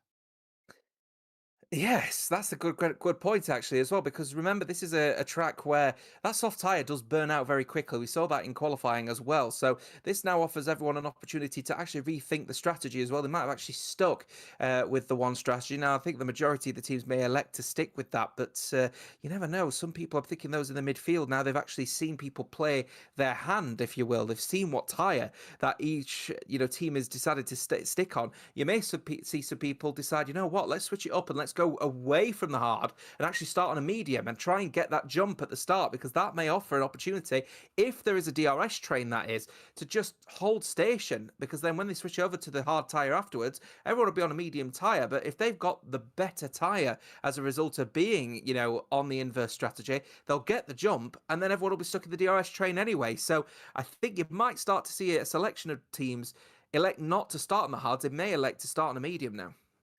A train is going to be important. We do expect to see one early on, but critically, this is one of the few circuits where you can expect to see the train break up with drivers who build a car for the middle sector. Now, that middle sector, it's not much of a difficulty, that middle sector of the lap. You've got mostly 90-degree style turns, the double gauche left 180 degrees. But the mid-speed cornering, it's going to ask a lot of a car that is built for straight line speed to carry medium speed corner pace. And the thing is, as well, is that you consider the fact that parc ferme is not a thing either. I mean, technically it should be, but because we're switching lobbies and switching areas, people will just say, no, I definitely have got the same setup on. People may elect to actually change the strategy and decide to go for a little bit more of a higher downforce strategy, so they know that they're not going to have the out and out straight line speed, but in the corners they're going to be so rapid. So this may offer a completely different setup opportunity for the teams as well. It very much can do, and that we are expecting to see with racing as we find ourselves in this red flag period, looking for a restart to racing action at the Circuit de Spa-Francorchamps. A lot to try and get sorted then on this one. Silo in control, 3 pole positions from 3 race starts. Can he convert and make it 3 wins out of 3 from his run for SCI? Because at the moment, we've been saying it all season, this is his game. He's quicker than everybody else, and now he's going to have to try and prove it, and this might be the toughest scenario he's been given. I think you're going to find some serious difficulty to try and find anyone faster than Silo at the moment as well. So, yeah, you might have got the likes of David who might get the one up at certain specific circuits. But, when you're looking at a general sort of pace advantage across the entirety, or a pace average rather, across all of the tracks, you're never going to find anyone faster than Silo at the moment. So this is going to be fun, as I believe we are getting the call that we should be expecting a race very imminently, Jake. We certainly will. And so, with the stewarding team happy that everything is all racked up and ready, this is going to be now how everybody looks to set themselves up. The Circuit de Spa-Francorchamps in the dry is often one of the most interesting battlegrounds that you will have to race. In the wet, it can be something of a venomous beast. Exactly. So we will soon be getting ourselves over trackside once again on the home or on the outskirts of Liège, Bastogne-Liège, the great cycling monument, to go and get ourselves ready for amazing racing action. So, who will set themselves up with the race of a lifetime? Who will put themselves in a position where it will cost their team entirely? Who now knows what will set themselves up for racing around at Spa, and who can claim maximum points of 30 for a win for their team? Well, the only way you can find out is staying with us here on Velocity Esports Racing with all this running. James, who's your pick for the win? Silo's got to have the first advantage on this one, really, hasn't he? But I don't want to discredit the FRT boys. They're so closely compacted behind that. They've got an opportunity to make some serious inroads as a team in this one. So, though I think Silo's probably got the advantage from pole and probably will be taking the victory, Matteo could also put that pressure on. As a team, FRT could be in a little bit of a dark horse position to earn some big points tonight just from the pair of them being so close. Keep an eye on W Monza. He would have had a 10-second penalty. That, of course, gets wiped the slate clean. So this will now be a huge opportunity now for many of these drivers who maybe didn't quite get the start they wanted to get the start they need. Now here in this second run through, and 22 laps, it's not long at all, but this one is going to go a little bit longer than what everybody has expected. And so now you're going to start asking whether they were ready for that, whether they were prepared to maybe go on a little longer, because we are nearing that 9 o'clock mark. And so 9:45 will be the emphasis of where they go then as far as racing action is. So let's get ourselves then down onto track and see where everything is, because they are lining themselves up now and it is bone dry, perfectly sunny. This is going to be aggression at its finest. Lovely jubbly. We should only be a few seconds away from this one, so I won't keep everyone's time and let Jake start this race imminently. But one thing I will say, I said Silo probably the favourite. Matteo's got all of that confidence, but FRT have got an advantage of their drivers being so closely compacted. And the midfield also spread very nicely as well. Some towards the front, mostly some towards the rear. That could also open up some ample opportunities for some very interesting race ahead of us. Don't go away, because this one is about to get very spicy indeed. It very much is. And so now everybody sets themselves up. Everybody now gets themselves ready for what will be a very tough start to this race. They know how aggressive they need to be. They know they've got to give themselves position. And they know that with just 22 laps of racing, they don't have long to make strategy. There's not much difference that you can make over one lap here or one lap there, but they know that every lap is going to count, and this one is about just give yourself a chance to fight for it by the time that the end of the race is setting. Just looking for the last couple of drivers to get themselves ready then to start this race, knowing that this is going to be one where they're eyeing up that halfway round, round 5 of 10, after this one over in Imola. To say that is going to be the one race on the calendar that says for a first 5 races in 5 weeks, this is as strong as you get. Lights on, though, here around the circuit to Spa-Francorchamps. 22 laps in the Velocity Ultimate Masters starts now as they get themselves underway. It's a lightning start then, off of the front. A big switch back, though, from Matteo, who chucks it down the inside and then can't quite get the clearance sorted. Big attempt. Doesn't quite manage it, but now they're going to work with everything they've got now through the rights and lefts of Eau Rouge and Radion up over the top. David has got himself up to 3rd position. Almost everyone on hard. Yellow flag out then for one car. Wow. It's Riederdal.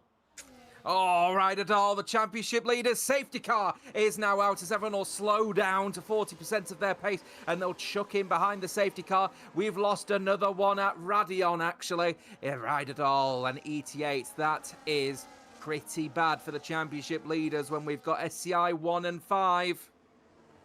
That's big. It is really big. And now they're reliant on Matteo in second, as it's all bar Otso Zito, who are on the hard tyres, medium only for Otso Zito now. And this gives an interesting position as far as this race will now set. Biggest gainers and losers there. A couple up too, like Spiga, AKP Adrian, and Otso Zito then with a drop. That's going to really hurt, but not under safety car conditions. So that's, if there was a time to have a drop for Otso Zito, it's the best time for it. Zane up to 13th, Tatum Restek 12th and 13th as they go. W Monza, the only one out of the top 6 who dropped somewhere off the start. I'm just keeping a firm eye in the chat as well about what actually happened to Ryder Dahl as well. And it looks like, to me, nobody got involved in that incident with Ryder Dahl. It looks like he might have just lost it on his own accord, considering, by the looks of things, ET8 are reporting that Ryder Dahl just immediately left the party involving his team. So he clearly has, it sounds like he's made his own mistake and he's left in complete frustration. What a shame for the championship leaders.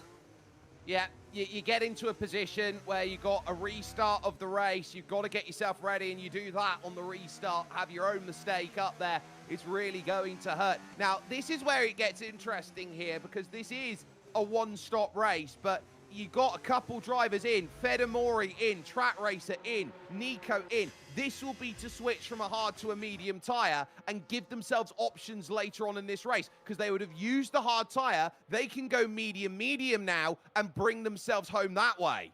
Yeah, fingers crossed we'll get to see the tyres imminently as well, actually, because it'd be interesting to see what the strategy was in terms of setup. And I was thinking that maybe people were going to elect to do something a little bit different and, you know, perhaps switch onto a medium at the start of this race. But by the looks of things, it was just a sea of hard tyres across everyone. But now, Otsuzito, of course, remember, he served a qualifying ban, so actually makes no difference to him. He's going to be able to make the inroads. And of course, everyone in 16th, 17th and 18th and 19th place in this situation, you know, have got to make a pit stop anyway. So actually, if they have to make a pit stop and those in front have got to make a pit stop, why not go on the quicker tyre? Because you're going to only be pitting with everyone else anyway. Yes, but critically, they're off the hard tyre. They're now on a quicker tyre that does wear a little bit more, but they've only got to do now, or effectively, if we get back to green flag racing on lap 3, they'll have 20 laps to do. So 10 lap stint on a set of mediums, not impossible in terms of their scenario. So that's good. Nico going on to the soft, that's probably going to burn and burn horribly out there in about 6 laps. So I'm not sure what the idea is there from the Ventari driver to go to the soft.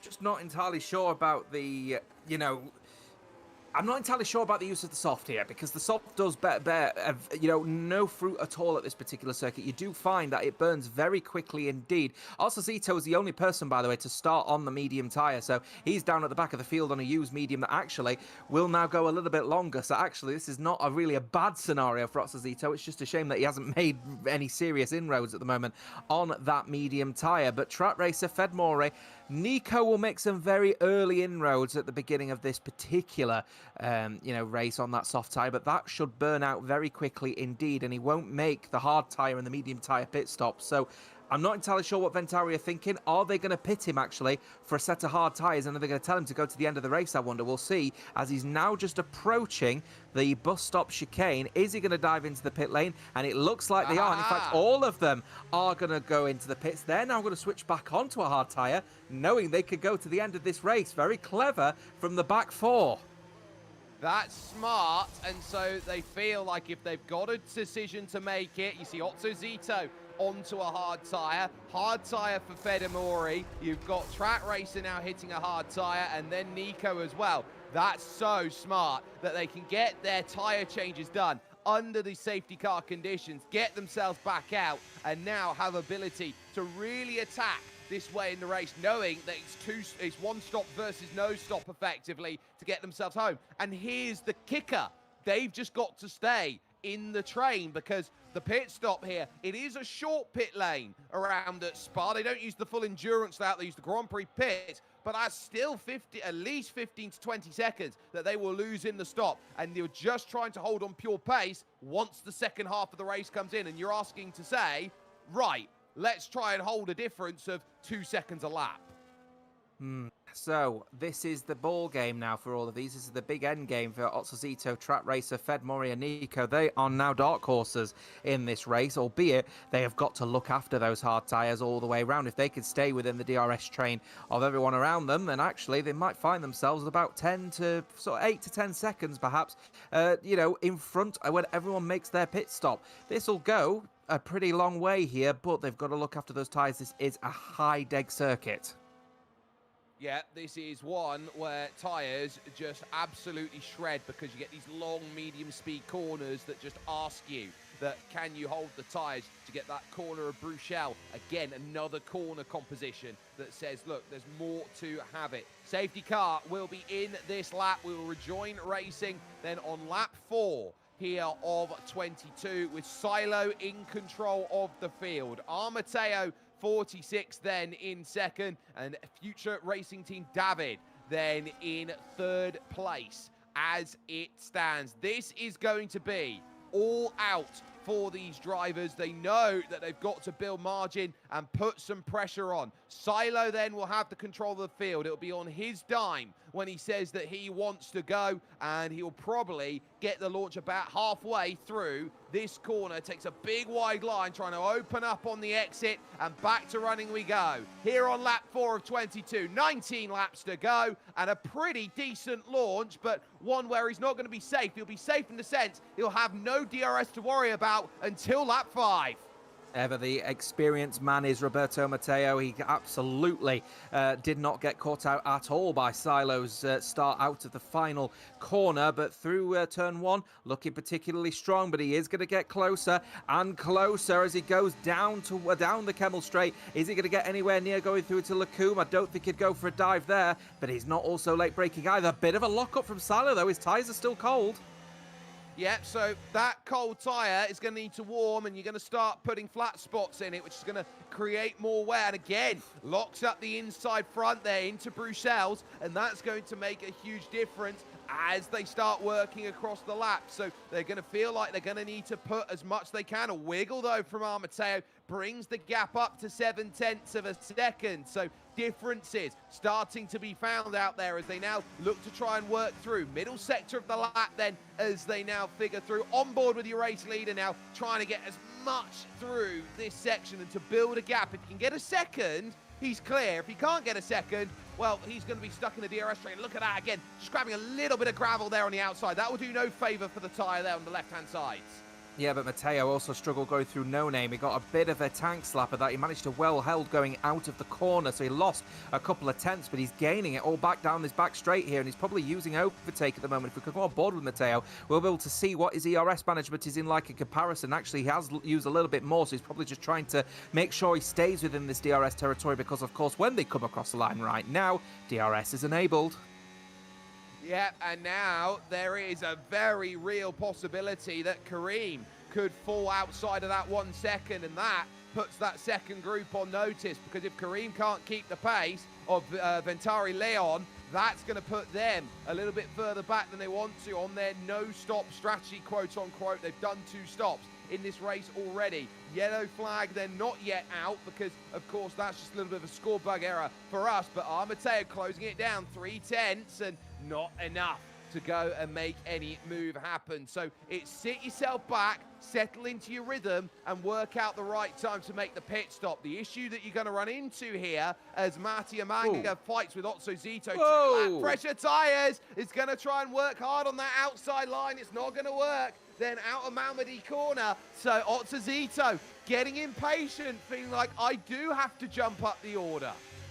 Yeah, the AMR driver, remember, had to serve a qualifying ban for this particular event, so he wants to try and get past these AMS drivers as quickly as he possibly can. He'll be considered, with his pace, he'll be considering the AMS drivers as a little bit of a moving chicane at the moment, but gap around about 0.75 of a second. Remember, though, those bottom 4 don't have to pit. Those in the top 15 need to, though. They very much do. We go on board with FRT David, who's got his eyes on his former teammate Silo, and of course the veteran Armateo 46, who is there. W Monza behind, and then another teammate, or former teammate, sorry, of SCI Lorenz, and then his actual teammate FRT Justin. So this is about trying to score these points, and for future racing team right now, you could argue as well for RSC, who are there in that 9th position. This is must make for what they need. David with the fastest lap. Kareem critically with the fastest lap now of the race. Pulls himself back into line. They are trying to hold themselves into position and say, this is how aggressive we are going to be to get ourselves everything that we want. We know that we've got to try and give ourselves room, but the issue is how much room. Justin, I think, is going to have to go an extra lap or come in earlier than what David wants to, just to avoid the double stack. Oof. I think Tech at the moment is in the chat saying that he doesn't believe the bottom four can actually get to the end. He thinks the tyres won't go the distance. Either way, Nico and Fed Mori have switched positions down at the foot of the ground for P18 overall in this race. Monza, on the other hand, is the one I'm keeping a very firm eye on. Throughout the last couple of laps, he's been tagging to the back of David very well indeed. But the RSC man is now on a little bit of a cool. Try and cool down the tyres, cool down the engine, and start recovering some of the electrical energy that I had when he was putting a bit of pressure on David. But David, look at the gap between him and Matteo now. It's now approaching 9/10 of a second. He's about to fall out of DRS territory as the FRT man, and that could pose a serious risk and a serious dent in the hopes of getting an FRT podium here tonight. Well, if it does fall outside of a second, he's going to realise he's in a world of hurt. And look at it, it just ticks over. But I think he was safe on the markers as they now look to work towards Blanchimont. Look at this from Matteo and Silo. They are getting clear and just about realising that it's so much easier if it's 1 versus 1. And remember, at round 2 of the championship, Silo just pretty much bullied the likes then of the Angry Sharks into submission with the way that he raced it out there. Matteo holding himself very well with a 1:45.2, fastest lap of the race. He's keeping the range pretty good at the start of this race. We head towards lap 7, but you're starting to think, when is the critical switchover point for that pit stop? I'm looking anywhere. Lap 10 to 12 is where you need to do it. Probably you're looking 12-13 is probably the ideal laps. I think FRT David will be hoping a lot of hopium at the moment that they both front two in Matteo and Silo start battling with each other so we can try and make some inroads, because he is really struggling. Through La Source, he lost a bucket of time through just turn 1 alone. So David really struggling out there at the moment to hold on, and that's offering RSC Monza a real opportunity here. On board with Nico, managed to get the move done on Fed Mori down for P18. He's now out of DRS territory on Track Racer. Now, of course, he's hoping that this effective no-stop strategy, if you will, is effectively, the advantage is going to be locked in. He's going to be able to, go to the end of this race, but he's got to look after the tyres. There's a big question mark on that, and he's no longer got DRS on the guys in front of him. At the moment, advantage, if that strategy works, is actually on Otsazito and Track Racer more than anything at the moment. Yeah, they've held the group, and the likes of Nico hasn't. Nico will now have easier tyre wear because he's not bottled up behind these drivers, getting the dirty wake that goes on through. But critically, these teams are all thinking about, what do we need to do?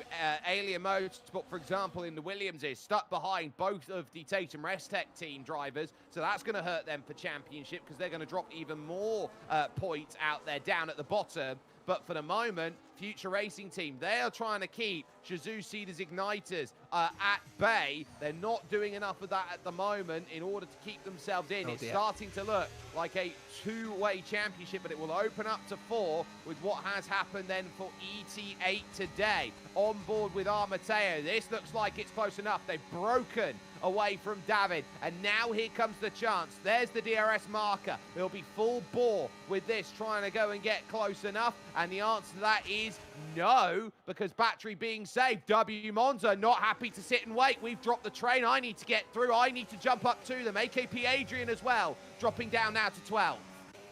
Yeah, David had a really, really bad turn 1. His La Source was appalling in comparison to what he can usually deliver, and he's also used all of his ERS to try and keep up, so as a result, he just had to concede the position to RSC. This is a very close battle between Karim and Adrian, following Ventauri, Leon back down to Adrian. Now, Adrian, happy to still be in this race, of course. Before the restart, he had no car. It was absolutely destroyed at Radion, but he's managed to make it through, and now he's in P12, and now he has a penalty. 3 seconds. That's what happens when you run wide too much around here. Track limits are as strict as you like, so you've got to be very switched on. The white line defines it in various elements of this circuit, and suddenly DRS broken in 2 distinct places. Broken at W Monza, broken at Ventari Leon, and then, of course, broken at Ventari Nico as well. So it's 3 distinct packs right now, and you've got to try and stay within your pack to try and give yourself as much of a chance as possible through the final chicane. And W Monza now 1.8 seconds back. unfortunately, he tried to make that move to try and stop the horses bolting out the gate. They're already in the next field there, Monza. Yeah, this is the problem now. Matteo and Silo have just started to make their own race here, and this is kind of what we expected from these two very experienced outfit drivers. Remember, Matteo was a World Championship driver himself as well. Silo, a World Championship driver, and currently the best driver, fastest driver in this game cycle. So this will be a fight between the current and the legacy, if you will, between the pair of these. Another little lock-up from Silo, starting to feel the pressure at the moment from that RBPT Red Bull Honda powering ET8 at the moment. I'm keeping a very firm eye on David, though. He is really losing time hand over fist, already half a second behind. Can we go on board with him, actually? What's his ERS like at the moment? Has he managed to recover anything? Yeah, he's recovered about half of his battery now. He's probably having to nurse his car around the circuit for a little while, because, of course, this is a circuit with so many straights. There's not that many turns when it comes, between corners. So this is the problem. Because of the length of the circuit, he can't recover the energy. He has to go into none. He loses time then to Monza and finds himself in the clutches of SCI Lorenz. Yeah, half a second, 6:10, so he'll feel safe because he's got himself in this train. So the car behind has DRS, the car behind that has DRS, and then you can't make the gains because everyone's got the gain. That's the problem, that you start to jump in. Kareem up into the top 10 for Tatum Restec. They'll be very happy about that at the moment, that they've got one car up there. But look at that gap. It's pretty much specks in the distance now for them at about 2 seconds. And so Ventari Leon, they're going to have to work hard. And if Zane can work himself to 11th and the two Tatum Restec cars can tandem and they can give each other the draft and the overtake without actually feeling like they're losing that much time. I want to give credit here to Tech as well, who's still in the chat, by the way, having conversations with the people, the 40 of you tuning in as well. Thank you very much to every single one of you tuning in for this race. Here's Matteo getting closer to Silo, answering the question, how do you lose DRS? By being slower than the person in front of you, unlike Matteo, who gets that move done and takes the lead of this race for ET8. Only these two drivers at the front have won a race so far this season. 2 for Silo, 1 for Matteo for their teams respectively. You can't get much better damage limitation than what Matteo 46 is trying to do. He knows that 30 points is better than 25. He would love the teammate to go and help him, but with Ryderdal out of this race, it now sets itself up that Matteo has to do the heavy lifting, and someone may need to ask if he needs a chiropractor at the end of this one for how much his back will hurt. Yeah, and critically here as well, this is where it falls slightly in favour of ET8. The nearest drivers surrounding Lorenz is FRT, and FRT are in a direct championship fight with SCI, so it falls within their favour to race with Lorenz at the moment. Justin picks up the pace, and him and David can work with each other and actually harvest some of the points that they would have lost through Lorenz to try and close up their gap in the championship. That is a close battle that's worth keeping an eye out on, folks. Yeah, watching then with ASRT Spiega, the Angry Shark 6th. They're fighting AMR and the Ferraris with Otso Zito 15th, but on an alternative strategy out there through a Mattia Manga with Ivan Eskrig in 8th and Fedamori down in 19th. They are expected to drop time at the moment. Lap 11 they go on to here. Look at that skinny wing there from Kareem. That tells you all you need to know about how that car is set up. Yeah, very, very low downforce potentially on Karim's car at the moment as he's nursing his way around the circuit. It's not helping him, though, to keep up in touch with the driver of Epic Vale. Silo retaking the lead of this race from Matteo. They know it's either hold station or keep swapping. That's usually how it works between the pair of them as they continue to try and pull away from the RSC man of Monza, who himself is starting to pull away from David once again. The gap now about 0.8 of a second. David is struggling at the moment out there.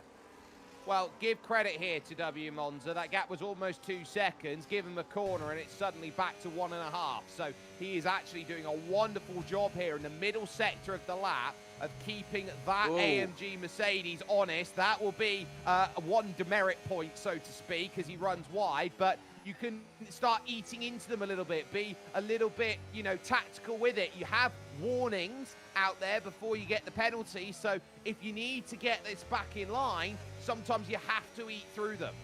Yeah, eating eight, if you will. They're trying to close down the gap on Matteo. That was appalling. I'm sorry. He's trying his hardest, though, Monza. And you can see by just how he was track extending over this particular lap here. He's obviously learnt his lesson a little bit because now he's fallen back to 1.8 seconds. And he's invited David back into a little bit of a scrap with the gap around 3.5 tenths of a second as we are now just about approaching halfway through this race.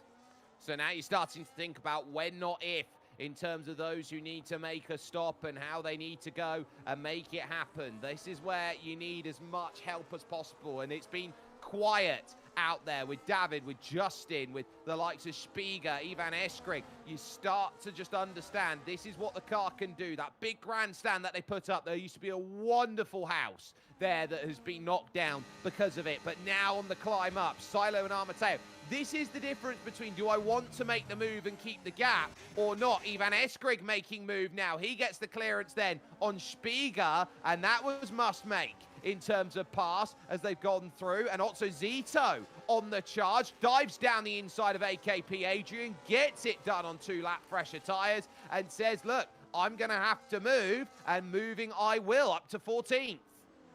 Yeah, sit rep at the moment. Axel Zito can obviously go the distance to the end of this race if the tyres will allow him to do so. He's starting to see that there is a little bit of a mechanical grip difference now, and he's able to get as close as he can and make those inroads. Now with the AMR man up to P14, he's going to be chasing down the Alien Motorsport driver of Surface as his next victim. Yeah, and trying to get up to Kareem, who's currently in that 10th place. That's the goal. Justin in 6th here, at risk of dropping Laurens there in 5th. You've got Ivan Eskrig at 1 second behind right now, who is clinging on pretty much like a rock climber at the moment to anything and everything he possibly can to get himself through. If he falls outside a second, I'd argue pit. Yes, that is going to be, one to watch here. Is he going to be making a pit stop? No, on this one, they'll continue on with this one. I'm expecting these hard tyres for those that didn't pit under the safety car to probably be on for another 5 or so laps. But Zane, and no surprises on this one, Tatum Restek have decided to go for the early cut and try and get the undercut here. Not really known for the undercut this circuit, but with such a large undercut, Zane is looking to try and maximise as much as he can these medium tyres, but will they go the distance, Jake? Well, that's what you have to ask, because the earlier you go, later on in the stint, you will have to pay back the Pied Piper. And there goes W. Monza defending against David, who'd pulled himself back into range. And he had a think on the inside, but it was well done. Spiga and Epic Vale now scrapping out as well. And that is going to be in the hands of Spiga, but there's a good run here. Down out of Malmedy to Bruxelles corner here, and just not getting enough of a lie. Epic Vale, massive oversteer. Caught up in behind the McLaren that Spiga's running for the Angry Sharks, and ultimately has to concede that I couldn't get it done this time. Yeah, it's going to find himself that he'll have had a bucket of understeer as well as he cooled down the tyre on the front left after driving gently, if you will, into the grass. So he will just now recover that one. We're back up towards that battle for P3 at the moment. This is between RSC's Monza, FRT's David, and of course SCI's Lorenz and FRT's Justin in this one as well. Ivan Eskrig now down below 1 second. He may consider the undercut now if he wants to in this one here, but it's getting a little bit intriguing as well. Cheers, Jake.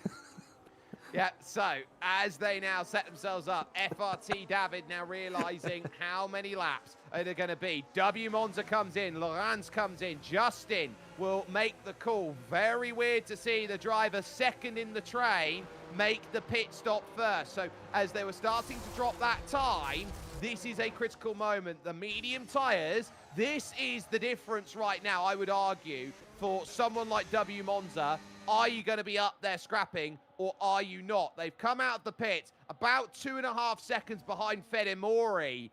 That's going to tell you a lot, that Otto Zito's only going to have about a 4-second margin to play with. 4 seconds is not a lot if you're trying to go all the way to the end, but I tell you what though, Otto Zito gets done on surface, no issue whatsoever, so he is making the inroads. This is a very critical part of his race now. He needs to try and maximise his race time, whilst everyone else behind him, of course, is going to hold up those on the medium tyres. He's got a 2-second gap. That's enough clean air to actually potentially make some decent inroads on a tyre that's not going to be feeling too bad at the moment. He's actually in a very good position at Zito, but again, will the tyres go the distance? And critically, will he have enough gap here compared to those who need to stop? Remember, Silo and Armateo were about 4 seconds down the road by comparison. Oh, sorry, about 2 seconds down the road by comparison. So they are looking around at Fede Mori, Mattia Manga, who's got to come in and make a stop, at Nico, who will be out there trying to extend it as long as they can and do anything that they need to hold a victory, potentially. It's going to be tough for them, and will the tyres last is always the eternal question. Yep. But the leaders come in here at the end of lap 14, and it's a single file pit lane. So if someone makes a mistake through pit lane, that's what it is. David staying out longer. This is overcut territory right now for the second of the Haas's. Yeah, real mixed bag here. I don't know if he's going to go to a medium tyre, if he's going to go a little bit longer and potentially try a soft, but I'm not sure why David's done that, because this stint has been very up and down for him. He's been quick at times, but at times he's been very slow, and I'm very surprised that he hasn't actually followed the leaders in. Where is Silo coming out in response with Matteo and the likes of Monza? It'd be interesting to see what that gap is. Monza is only 0.4 of a second behind. He was dangerously close to an undercut there, was the RSC man, and he's going to be very close indeed. And we've got racing happening in front of those who haven't pitted. Fedemori and Mattia Manga getting in a scrap, and that's going to hold Silo up. Is he going to get the move done going through into Lacombe, I wonder? He will get it done indeed, but now there's a gap, a car between them and Matteo at the moment, and Matteo hasn't got an obvious overtaking opportunity until Bruchel. He needs to get it done now, otherwise it's going to be fairly critical, and he does get the move done on the AMS driver, who's very, very keen to stay out of the way of that one. And Monza's got a jump as well, trying at Speaker's Corner, can't get it. This is what he wanted to avoid. And suddenly he needs to make a big move. Pouon, the bravest, make the move. A double gauche. And there's the pass, but look at what it's cost him. Nearly a full second right now. Now to the outside, through comfortably on Fedemori. Goes Silo. He is slicing and dicing his way through. And while this is all happening, they're cooking away. Zito is happy to get into his own little world, because now, of course, they're all losing time, tripping over each other. Zito can cook away, no issue whatsoever. Silo gets done on Nico. What a pass round the outside of campus is pretty much unheard of in dry conditions. What a big pass that was. In comes everyone except Ivan Eskrig, who has stayed out longer, still maybe trying to go to a soft tyre out there to make it work. So now you're getting the real sense of it. Lock up there in front there from Track Racer, and there's the scramble behind as Nico gets dispatched by Armateo, who has done so well to stay in range of Silo, and that's the key. You've got to give yourself margin, but Silo again is going to have DRS on this straight. He's going to line up the All Elite Racing Team driver and is going to get the move. W Monza now is going to have to make a pass as well, very, very swiftly to stay in range. He's not going to be able to get close enough, quick enough, and there is Armateo. He's now on the back of Track Racer, and again, he's going to have to chuck one down the inside at Bruchel, and again at Bruchel, he's got the job done. This is big, but look at the gap, also big, 1.2. Traffic's done its job for Silo.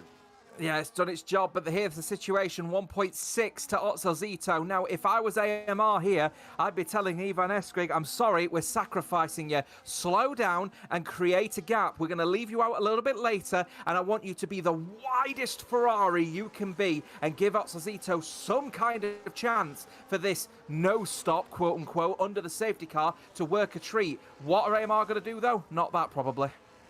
Well, no, because it's 5.5 seconds that you'd be asking Ivan Eskrig to slow down. I think it's too far away to do something like that. And Silo's already half a second behind Zito. So beds made, can't do anything. You're lying in it now. And the long-haul strategy, it's not going to be for a win. But Ivan Eskrig will come in, 6 laps to go.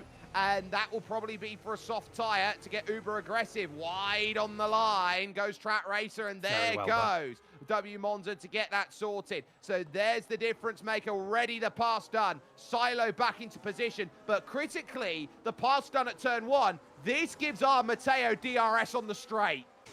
Yes, it certainly does. DRS detection point is actually down here, down at the bottom of Eau Rouge, so that's giving everyone an opportunity to potentially make the inroads here. Also, Zito's going to get DRS here on Silo. That's going to allow him to get as close as he possibly can, and actually, the gap for Matteo is still pretty large here, so as long as that he has got the midfield grip, if you will, the ability to, with the mid speeds, to be able to keep in touching distance, also Zito might be okay, but will the tyres last another 5 laps? That is the big question.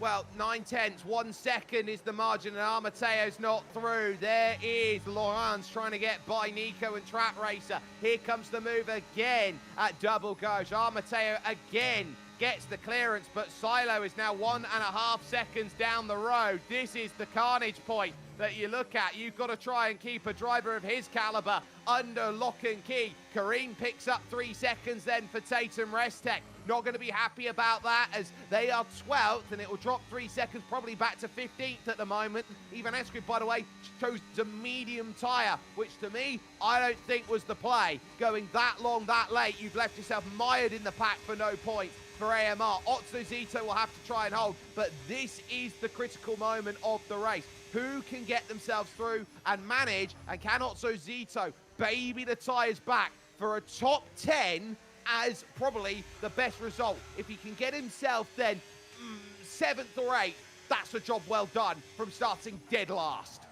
I think he has got an opportunity to be a bit higher than that one, especially considering, and I hate to play politics here, Otsuzito got a bit of a move here potentially happening with Lorenz as well. We'll come back to that in a second. Gets the move done on Nico before they get anywhere near the DRS detection point, which is this white line coming up right now, I believe. So there goes that DRS detection. Lorenz will have it off the back of Trap Racer, but it's going to be very intense racing between Lorenz, Nico, and Justin here. Justin has got the opportunity to seriously make some inroads of double dose of towing as well. They're getting side by side, and very close indeed, and Lorenz squeezes off the circuit there. Nico, they will get corner cutting penalties as a result. That was very late on the brakes indeed, and here comes David in this mix as well. Justin trying to go side by side. FRT are trying to find every point they can. Cedar Igniters, they're side by side, going through no name. They're going to squeeze off the circuit. I am not sure what Lorenz is doing, but it's getting very intense indeed between SCI and FRT. Well, Justin is the one who's on the wrong side of it after all of that. He's now dropped back to 10th. Lorenz was pretty much in a position where he was getting the elbows out. He wasn't happy with the likes of Nico, but realised immediately that as he did, he left the door open and he just had to be aggressive and ruthless, and that's what SCI needed. I'm sure the stewards will have a good look at that entire sequence to see how it will play out, but as far as it goes for those drivers, that will hurt. David now up into the top 5 by on Track Racer, so this could be one where even the likes of All Elite can pick up some good points by the time they reach the end of this one, and they'll be at 4 laps to go as they cross the line, and Lorenz will pretty much be, I would say, full red mist trying to get these places back.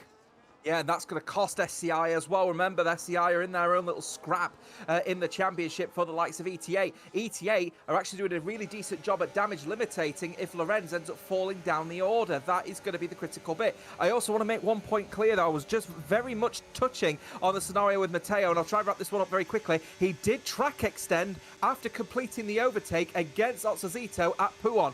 SCI could play on that if they want to send it to the stewards. They can and say it was an unfair pass and he gained an advantage making that pass and he should have given it back to Otsuzito. But at the same time, he's not getting through on Silo. It's 1.4 seconds. His teammate is out of the race and scoring no points. As it stands, Silo will be taking 5 points in the back pocket, 6 if you conclude with the fastest lap bonus, so that will bring the gap of 16 down to 10, and then you look at where Lorenz is, which is 7th place at the moment. That's 14 points. They would lead by 4, moving to Imola, but you got the charge of Epic Vale down the inside of Justin, over at Fania to get it done. Brilliant move. A fantastic move that was. I think that one completely caught Justin off guard. Remember, he was in his own little scrap earlier on with the likes of Lorenz and so on. So this is losing buckets of positions at FRT. They're going to be questioning what's happening. And I think I know the problem. He's missing an end plate.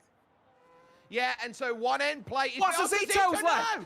DDC from Zito. Those points, those places, they will be gone. Absolutely gone in ghosting mode. This has been the story of the season. Right now for AMR, they've needed Zito to work. I think it's the third time this season that it's happened to him. And now W Monza will move up onto the podium with 3 laps to go and everybody all aboard. Oh, no, this is not what we wanted to see. We wanted to see this safety car strategy, which is working an absolute treat. He's going to lose time. He's lost 4th. He's back in, but he's got to get back in his car. It's not a quick load into his car. And then he's going to have to resynchronize with his own head to try and understand what his car is currently, what is the position of his car, what's it currently in. David has sensed that he's going to reconnect shortly. He's got to get this move done as quickly as he possibly can. Give FRT hope of P4. He gets that move done. Zito will reconnect imminently. You'll see when the HUD just flashes off the screen for just a second, he'll reconnect back in the lobby. But he's going to try and hold on to P5 if he can help it. Lorenz with that penalty is going to help. Yeah, it's 3 seconds though, and you got 2.5 laps to hold it. Still waiting. There it is. And there it is. So Zito back in. Adrian picks up 3, then in 18th position, but that has cost about 3 seconds then in this race for Zito, and he would love those 3 seconds back. As far as that, you can effectively say he has served a penalty out there as it gap at the front. Now, this is critical. Mateo, 1.1. If he can get it under a second, he's got a shot of beating Silo. Is that a really bad bus stop, though? He's going to lose a bucket of time, is Mateo. Let's see what his La Source is like, though, as everyone is just managing the tyres and trying to make the distance here. Where is Lorenz in this scenario with Zito? Because he's getting closer and closer is the SCI man. Remember, that penalty means he's actually going to fall well down the field as a result. Look how much later on the brakes he is going through La Source. And Zito will be praying to the ISP gods that he doesn't disconnect again, because this has been a magnificent drive from the man who served a qualifying ban and is currently P5. It's likely going to be P6 imminently, but still nonetheless a great drive from him. And Track Racers holding on to the rear of this too, so it's going to be a battle about who's saved their tyres well. There's the pass. Lorenz pulling into the top 5, 2 in the top 5 for SCI to try and regain the championship lead, and at the moment they will, but the stewards will have a look at what happened with Lorenz and Justin, and there might be a sense that penalty could come in and change where everyone stands. So unofficially, it is going to be SCI back in the championship lead, but if Mateo's got something to say about it, he'll want to bring it back, still at 1.1. This is an agonizing wait between them. Well, Zito will still hold on to P5 as it stands. Of course, when Lorenz penalty is applied, Lorenz will actually fall probably as far down as P10 after all of this one, because everyone is so tightly compacted. He may get a further penalty as well from all of that collisions that were happening a little bit earlier on in this race as well. I don't think Lorenz's finishing position is absolutely guaranteed even after that penalty is applied, as we're about to start the last lap of this race. And as it stands so far, advantage Silo, but the gap is only a 10th before him and DRS. Yeah, 1.1, 1.0 as they go through. This is going to be close. Whether it's going to be DRS or not, it won't ever be enough to make the move, but it is as close can get. One small mistake is the difference that rocks the apple cart here for Silo. He's won 2 out of 2 races he started, still at 1 second. It's not close enough here for DRS. He'll go over the marker and he'll be short by half a 10th of a second. Justin falls back now to 13th place, further down the order, fighting with Leon, back up to 12th. But that's the difference there. Just 100th of a second shows what you need. Monza in 3rd, David 4th, Lorenz 5th, and currently Zito is holding that 6th place because here comes Epic Vale for RSC. Don't count them out of this championship. 7th place is great for them. They'll be looking at picking up a bucket of points that says we're still in this, we're still within 1 race distance, 9/10. Now the gap at the front, but it is going to be one where you can see the difference in front, but Mateo is going to need an arm, a leg, a miracle right now out of Silo. 0.8 of a second. How much has he forced Silo on those mediums to burn through, to churn the Pirelli rubber underneath? Still 0.8 of a second. Mateo is quick in a straight line. 9/10, 9.5. He's got a half chance. It's just a half chance heading towards the line. Here in the Belgian Ardennes, there are 3 things that are seemingly going to be regulatory in this one. The first is death, the second is taxes, the third at the moment is Silo leading this race and Silo winning this race. One final chicane. Shazoo Cedars will be happy with this. Silo invincible. Silo Maximus takes the win, and Matteo gave him a red-hot go for ET8 behind. Monza will come to the line in third, and critically, unofficially, it will be Shazoo back on top heading to Imola. Oh, very close indeed between Ossazito and Epic Vale in the end, but Ossazito manages to hold on by just a tenth and a half in the end for P5 overall. Of course, Lorenz has have to serve his 3-second penalty. Look how close it is going over the line between the rest of the field there. I still think Lorenz has got more penalties potentially on the cards, but we'll let the stewards decide on that one for what has been a magnificent Belgian Grand Prix. It's been huge, and it's one which sets some tempo heading to round 5 of the championship, and we'll also keep an eye on where the fastest lap has gone as well, because I don't think we saw anyone try to go steal it in the final stage of the race, which means it might actually be in the hands of Silo, which will be another critical point heading between now and the end of this one as we watch the podium ceremony take its shape. Out there, 3 wins out of 3. How do you stop the force that is Silo?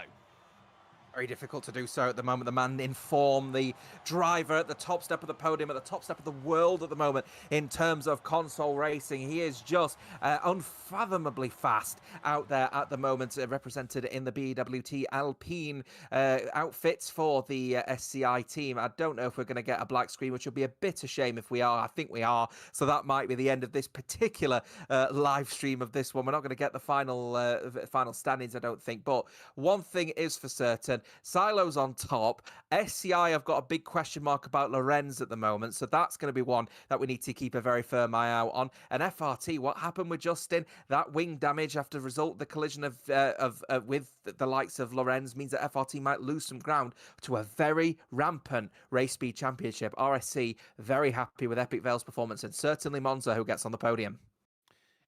It's one where you say there are winners and losers out of today, and the big loss for ET8 was Ryderdale right at the start of the race. That has really put the split ends of their season from a 1-2 to suddenly a 2 DNF is not what the doctor ordered for them. If we bring up the calendar now, Imola is the sort of circuit which is a true lapper's track out there. It's one where overtaking is an absolute premium, and so the best over a lap is going to make it happen there at Emilia-Romagna. Critical, this one. This is not a track really known for its overtaking. You know, you could see something going up through Villeneuve and then, of course, through at the chicane before you go up the hill, potentially. You do a little bit of a Michael Schumacher, maybe, and not see the driver on the outside. I think that was one Pablo Montoya, if I remember correctly. Either way, though, Imola is going to be one of those circuits where qualifying, again, is going to be a very critical element before we go into the break week and, of course, transfer week as well. And we'll see what the drivers decide to bring after we all take a minute and appreciate each other on Valentine's Day. Yep, and that you can find with racing next week with us, February 5th, here with Velocity Esports Racing. If you haven't had the chance already, do the great YouTube things, like, share, and subscribe. This has been brought to you in collaboration with Hyundai, with Intercomp, Monster Energy, Brand Garage, Level Academy, and The Specialist. Your Velocity Ultimate Masters proving again, as you got James Otter and myself, Jake Sperry, saying that this is a championship that is about moments, that is about strategy, that is about who holds their nerve. It is one thing to say that you can put yourself on the very top level. It's another thing to say that you can consistently, time in, time out, week in, week out, continue to ride the crests and falls of all these drivers and keep the pace so strong. In a world today where it felt like a whirlwind, everyone stuck in a cyclone, everyone dances to the tune of a driver like Silo. We'll see you in 7 over at Imola.